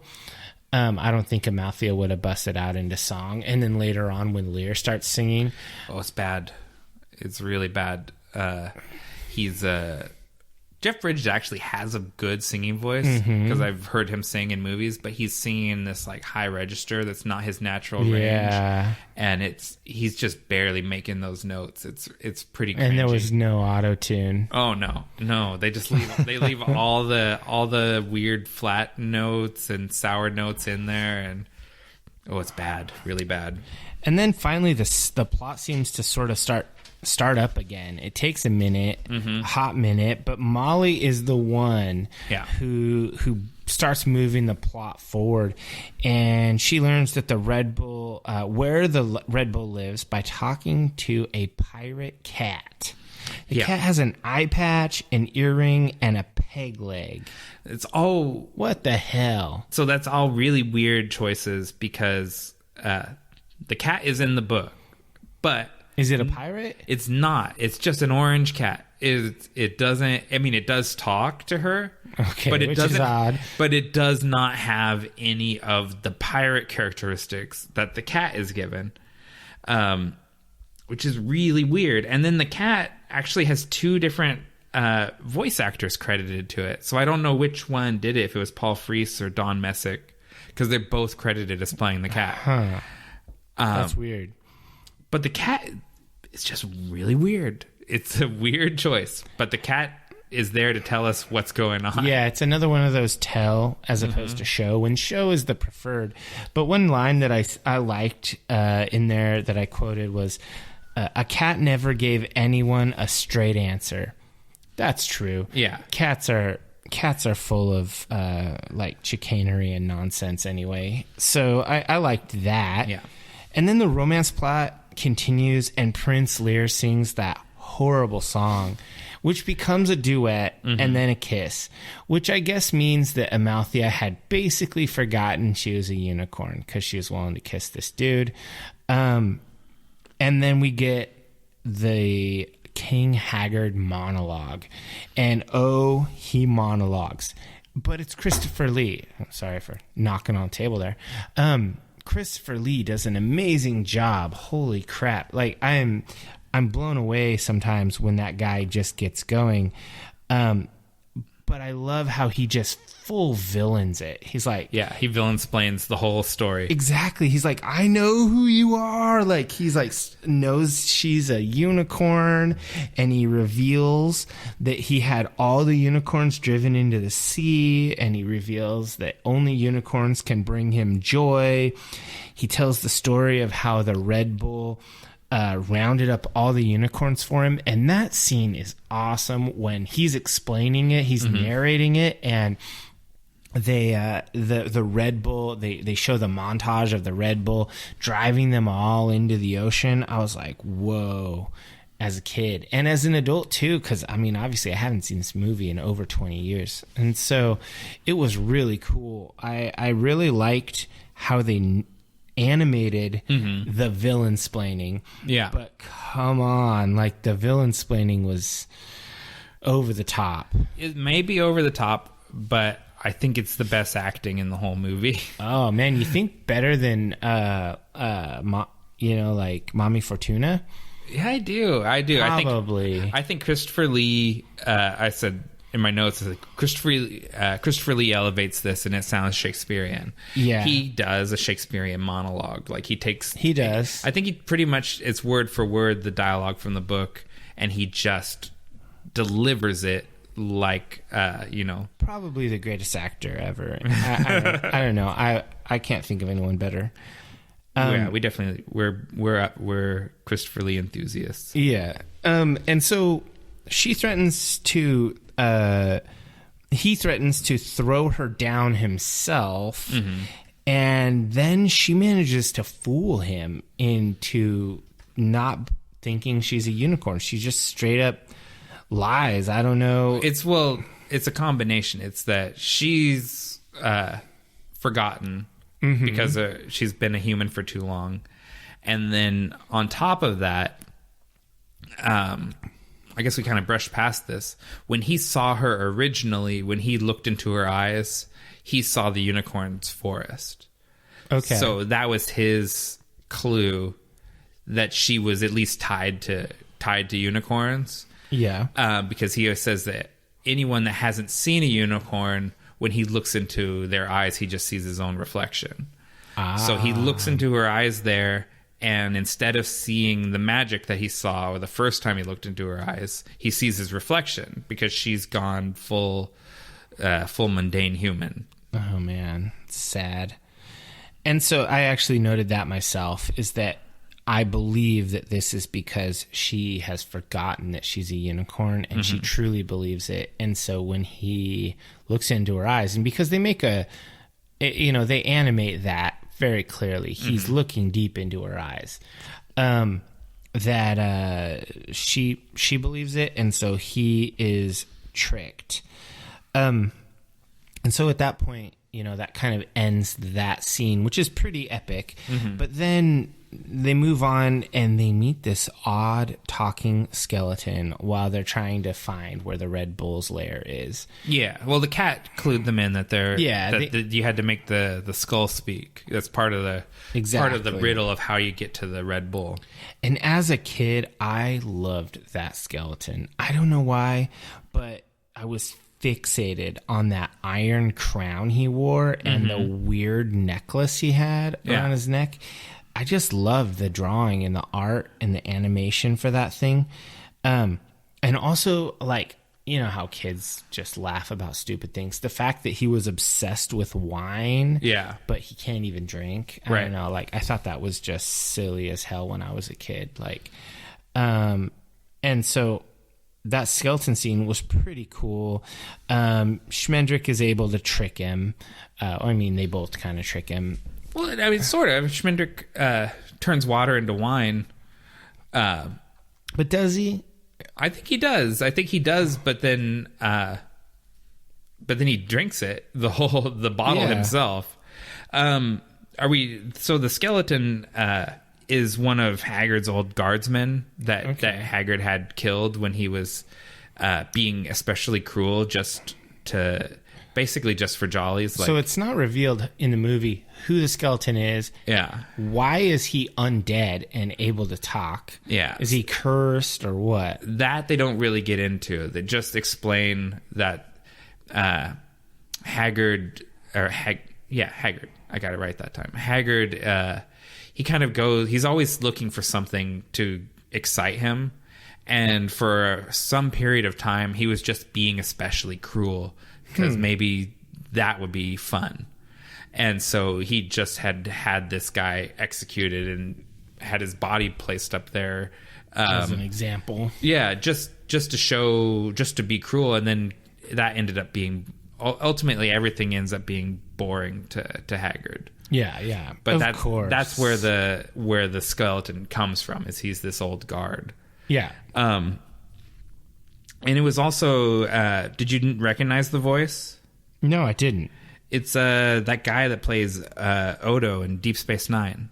Oh, wow. Interesting. Yeah, Renee Auburn Jonas. Is that how you pronounce that last name? Yeah, I don't know. Yeah, I don't know either. But I knew it was a recognizable voice when I heard it, so I had to Google that, see who that was. I used to imitate that voice all the time as a kid. I would wander around saying wine. I need wine. I'm sure I got annoying to my family. But that's fine. So they managed to figure out, it has to do with the clock and whatnot after talking to him. I'm not sure how they really make the leap of logic and all of that. It's not extremely clear. And then ultimately, you literally just need to walk into the clock. Yeah, it's not special. None of the stuff actually mattered. Getting the skeleton to talk, giving the skeleton wine, none of those things had anything to do with it. The cat you just had to walk in the clock, but the cat kind of sent them on a goose chase. Yeah, the cat never gave anyone a straight answer. Yeah. I mean, so basically they go in through the clock, and King Haggard traps them in the lair of the Red Bull because the skeleton warns him that they've gone in. And then... Because the skeleton makes Amalthea for a unicorn. Yeah. Like, he sees her and just knows right off the bat. I guess maybe because he's a magical thing, too. I don't know. Who knows? At this point, we're just trying to wrap the story up. Yeah, and so a lot of things happen just because they happen. And then Prince Lear shows up, and she's basically like, no, why are you here? You know, like, the whole deal. And then he says, I love whom I love. And I was just like, huh.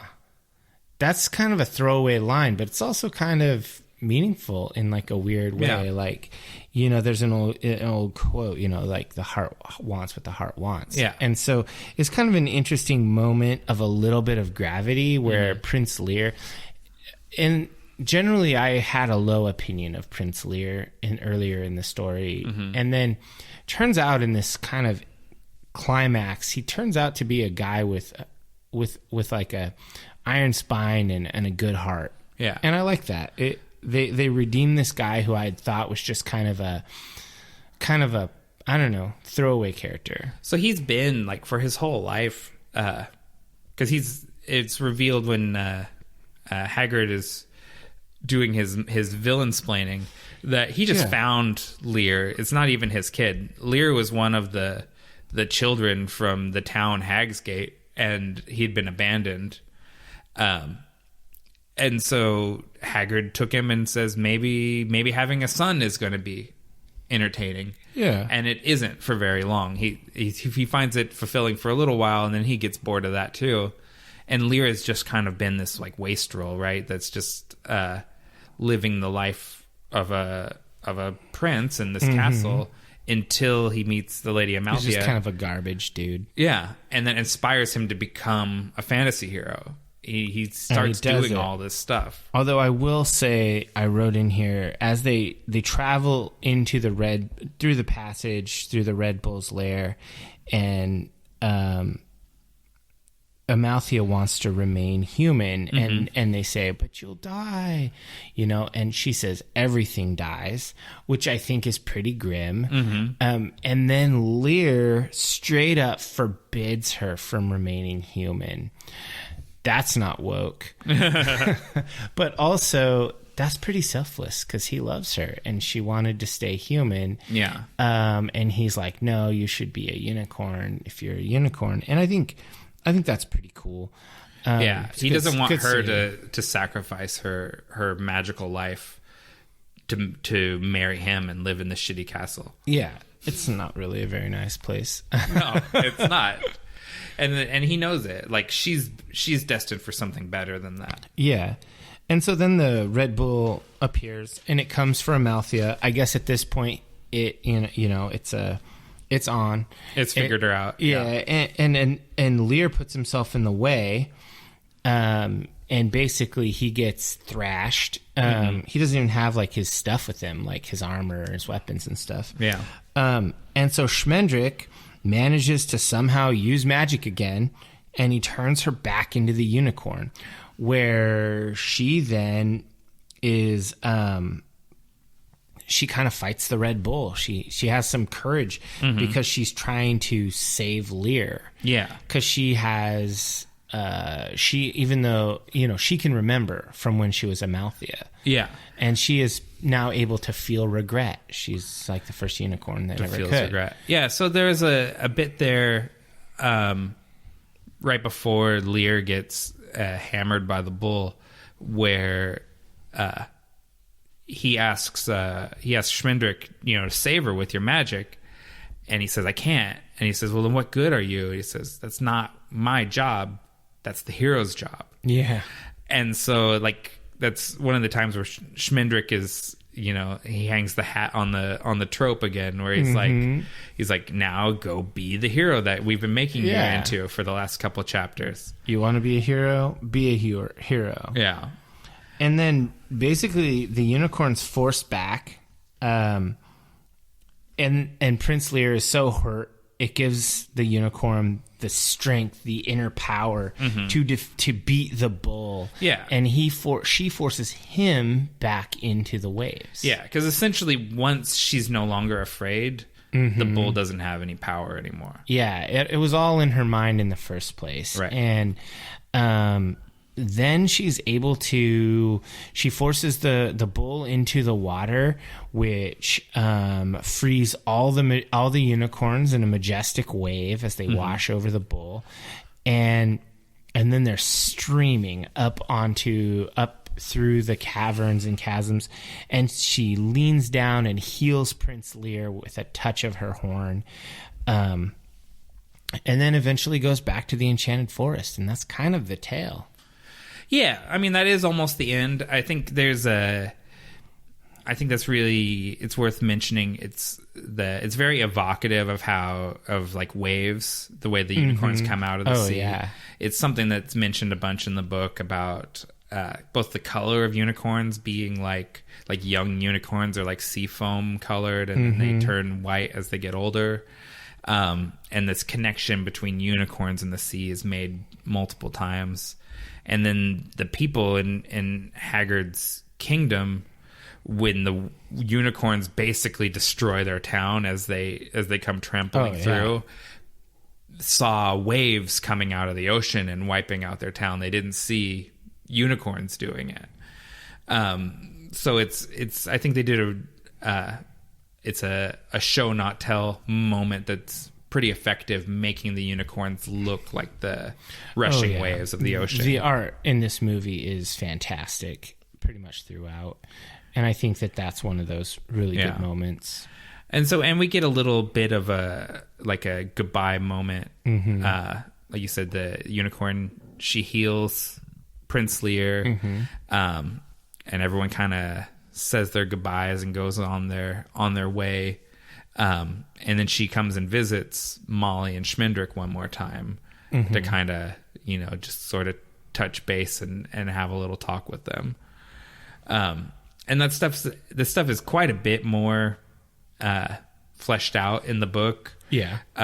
Where Lear goes and gets to explore. They take him on sort of an exploration of the kingdom, and kind of, it's like, all right, you're king, and these are your people, and like, it's all much more bittersweet and longer in the book. And I mean, the unicorns collapse the castle. Yeah. So he's kind of like the king of rubble. Yeah. Oh, he is. He's the king of a just sort of a decimated kingdom. It's because it's all kind of gone to ruin during Haggard's reign.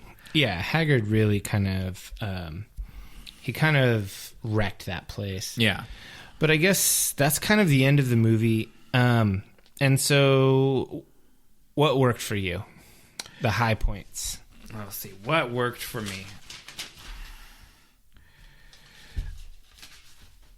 The character design, the Lester Abrams and Kubo character design was really good. Christopher Lee, of course, is just outstanding, and the rest of the cast. That stuff was all very good, but as far as like... Well, we gotta... What didn't work for you next? That's the next part. Let's go. What works for you before I get into picking it apart? So what worked for me was the voice acting, the art style, the backdrops for every animation scene were really well done with vastly different color palettes. And I feel like that was really good. And I also really liked the music and the score. I thought that like that 80s power ballad, like When the Last Eagle Cries, like so good. It's really, really excellent. And so, I mean, the strong points for this movie were very clearly the art, the acting, and the music. I really pinpoint those three. Yeah. And then as far as what didn't work, what doesn't work, for me anyway, personally, the pacing of the movie is terrible, and it drags at several points. It really drags out. And I think we touched on that one particular song where it's just in there as time filler, and they're just narrating the animation, like the narwhal and the flying fish. It's like, what's this even here for, except just to make this a feature-length movie instead of... Well, and they glossed over so much plot, and then they included a bunch of filler, where I really wish they hadn't had any filler and had all plot. Yeah, and so that is kind of my third point that doesn't work, is the stuff that they choose to skip a bunch of stuff, presumably, to streamline the story, but then they do these long montages that don't really advance the story. So I think that time could have just been better spent instead of how they did it. Yeah, and so for me, what didn't work was I did not like the things that referenced things outside of the story, like the butterfly. He really reminded me of kind of an Alice in Wonderland character. It was just silly for the sake of silly, and I'm not really into that. And I also didn't like some of the other things that I felt were on the nose, like the name Schmendrick, straight up on the nose. Haggard, on the nose. And I think that along with the pacing were the things that really kind of took me out of the movie. Every time I was forced to think, that's no good. That's not something you want to have in a movie. You don't want someone to be like, ugh, I wish they didn't include that. Yeah. Kind of like, I don't know, like some of the Marvel movies when you think about like some of the really dumb jokes that are made or whatever, and you're just like, move on. Joss Whedon jokes. Yeah. Joss Whedon. Don't get me started. So we're at the point where I guess what was your top highlight? What was your personal highlight for this one? Oh man, my personal highlight for this movie, it's got to actually be the opening animation, the whole everything in the unicorn's forest there at the beginning. I just think that was just so superbly executed. That was really the movie never looks better than it does in that opening sequence. That was really in contention for my personal highlight as well, but I'm actually going to go with when the Red Bull chases down the unicorn and corners her before Schmendrick turns her into a woman. That scene is so good. It's just heart racing for me. And when I was a kid, it was just my favorite, and I still love it. Yeah. So the bull and that scene is my personal highlight. So what are your final thoughts and your rating of this film? My final thoughts are, I think I don't think that the movie quite accomplished what it's trying to do, where it's trying to be a self-aware fairy tale, a la The Princess Bride, which I think actually came later, but I think The Princess Bride just does it more effectively. And all of those things that you point out show that those self-aware winking at the camera moments land so poorly is exactly the problem. It's like either... I pretty much hate movies that wink at the camera. I think the only one I like that does that is Deadpool. Yeah. So it's like, it can be done, but I just don't... And I think the book does a better job than the movie does, but the movie just doesn't... The winks don't work. The winks make you go like, why? What was that? Yeah. Why did he offer a taco? Why... does he talk about catching the subway? Why, like there's just there's a bunch of weird things that they feel like mistakes instead of sort of clever winks like they're supposed to, and that just doesn't work for me. So as fun as the movie is to look at, I just don't think it accomplishes what it was trying to do. So what's your rating? 3.25. All right. Maybe Actually, my gut is three stars. So what's your final choice here? Yeah, just to be, it's a three-star movie. Yeah. So my final thoughts are that I really enjoyed this movie, and a lot of things that you watch, they are a lot of things that you watch that you saw a long time ago. Mm-hmm. You watch them again and you really just, you shake your head. Like, I'm looking at you, Highlander, the TV show. You shake your head, even though you used to like it. Mm-hmm. I watched this and I still liked it. There were moments where I was just kind of not in it. It took me, the references took me out of the movie. But there were truly moments of greatness in this movie. Yeah. There were a few scenes, like the opening, like the Red Bull scene, like the King Haggard, Christopher Lee monologue, the Mommy Fortuna. There were moments in this movie that are just, they're just great movie moments, regardless of the context. They're awesome. They hold up. But if the movie was all scenes like that, where you're just like, whoa, you're just blown away, then this would be, obviously that would be a 5-star movie. But there are filler moments where if it were just filler that you were like, okay, you're not blown away, but it's moving the plot along, that would be a 4-star movie. Mm-hmm. But in this case, there are moments of greatness, and then there are moments of heavy cringe. Mm-hmm.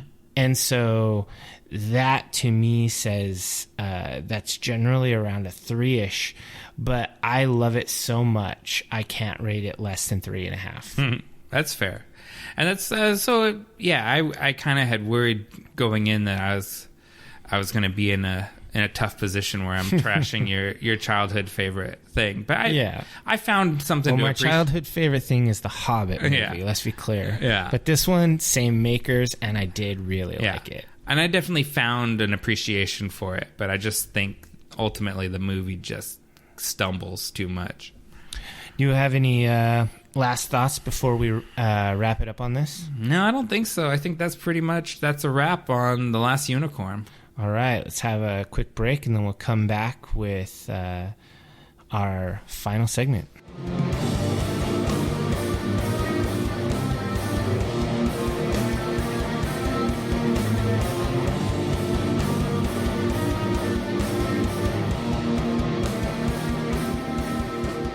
Welcome back, divers. It's time for us to get into our final segment where we tell you some of the things that we're enjoying at the moment. So I'm going to ask Dave, what are you into right now? All right. Well, it's no secret to anyone who knows me that I listen to a lot of audiobooks. I'm kind of an Audible super customer, I guess. Whenever they have those crazy sales where they try to get you to buy the first book in a series for an extremely discounted price, I normally buy a few of them. And it's... I mainly just get my free monthly book. I don't...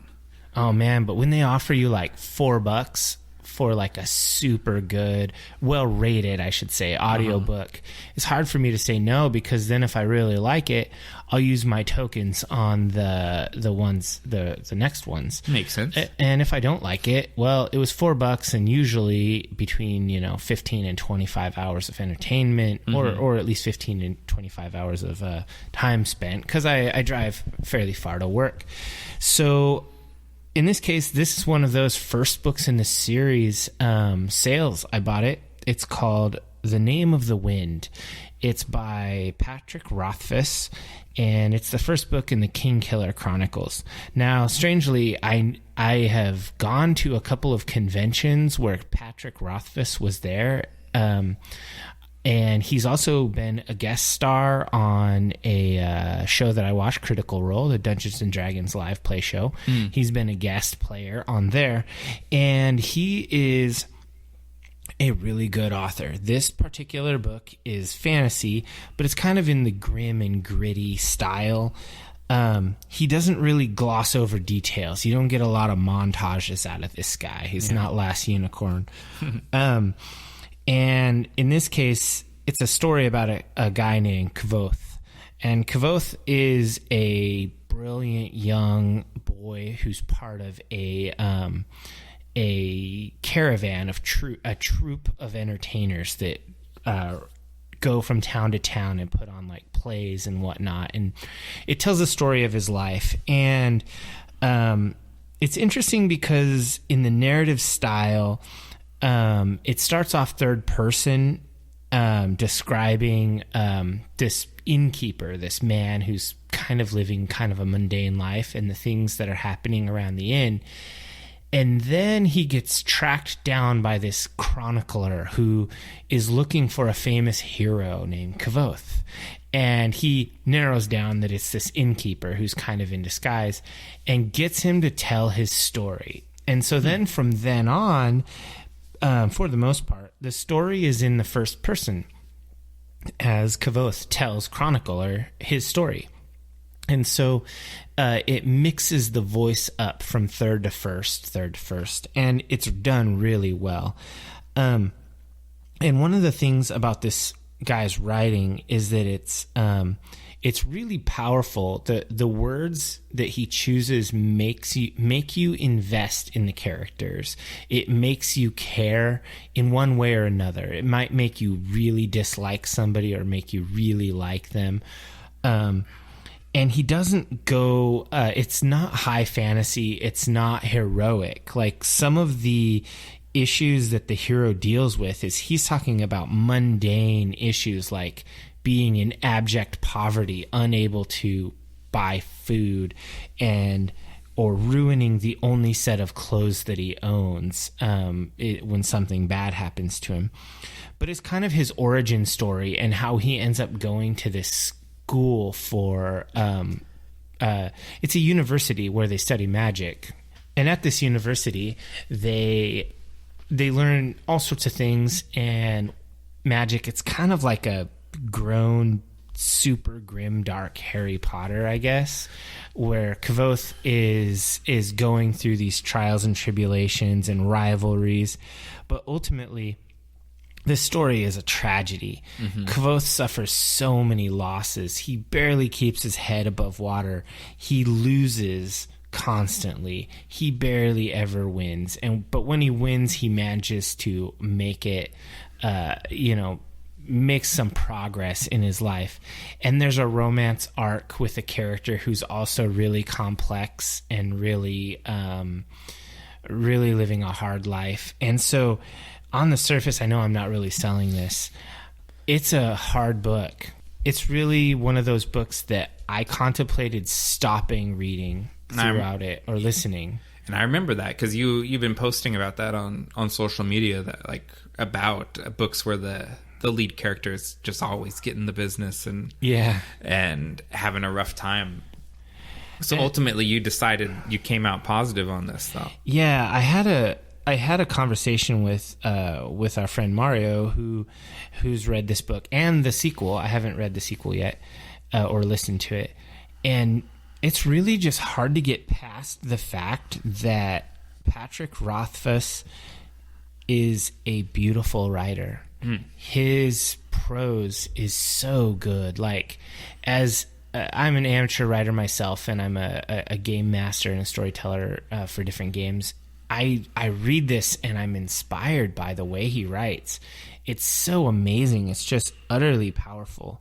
So if you're willing to go through a story that sometimes is really heart-wrenching but is always engaging, and if you're interested in character-driven lo-fi fantasy, I highly recommend The Name of the Wind by Patrick Rothfuss. It's the first book in the Kingkiller Chronicles.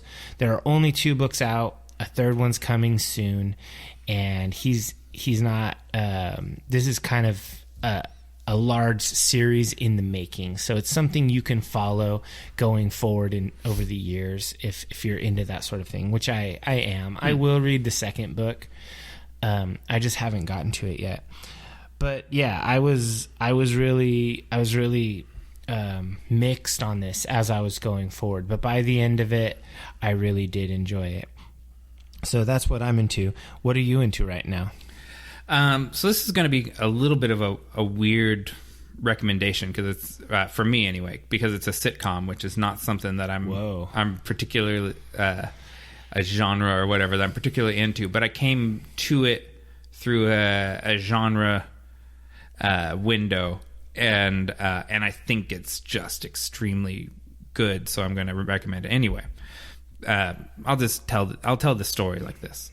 So at the San Diego Comic-Con this last July, they announced this guy Simu Liu was going to be playing Shang-Chi, the Master of Kung Fu, in upcoming Marvel movie, and he is an actor on this Canadian sitcom called Kim's Convenience, which I had been seeing on Netflix. As you pull up the menu and you see what's like trending shows or whatever, Kim's Convenience was always kind of popping up there, but I just never really paid attention to it. But then because this guy that's going to be in the Marvel movie is in it, I think, well, that's a good reason and to watch this. Is it though? It's not, but you know how like if you sometimes you want to put on a show, like there's certain shows that you need to pay close attention to, like they're not phone shows, so you can't look at your phone while you're watching it. Yeah. And there's certain shows that you really don't want to start until your partner is home, because they're going to want to watch it also. Yeah. And so I just thought that this Canadian sitcom about a convenience store run by this Korean-Canadian family was going to be a sort of thing I could put on in the afternoon while I was home by myself. But then became completely enchanted with this show. Like, I just think it's the most well-written, charming, funny, heartfelt TV show. Basically, it's based on a play by this guy named Ins Choi called Kim's Convenience. That's sort of based around this convenience store run by the Kim family. The dad, Appa, is played by Paul Sung Hyung Lee, and the mom is Jin Yoon. And their two kids, Janet, played by Andrea Bang, and Jung, played by Simu Liu, who's going to be playing Shang-Chi. And Jung is a little bit estranged from the dad, so he doesn't live at home anymore, and he's got his side story. And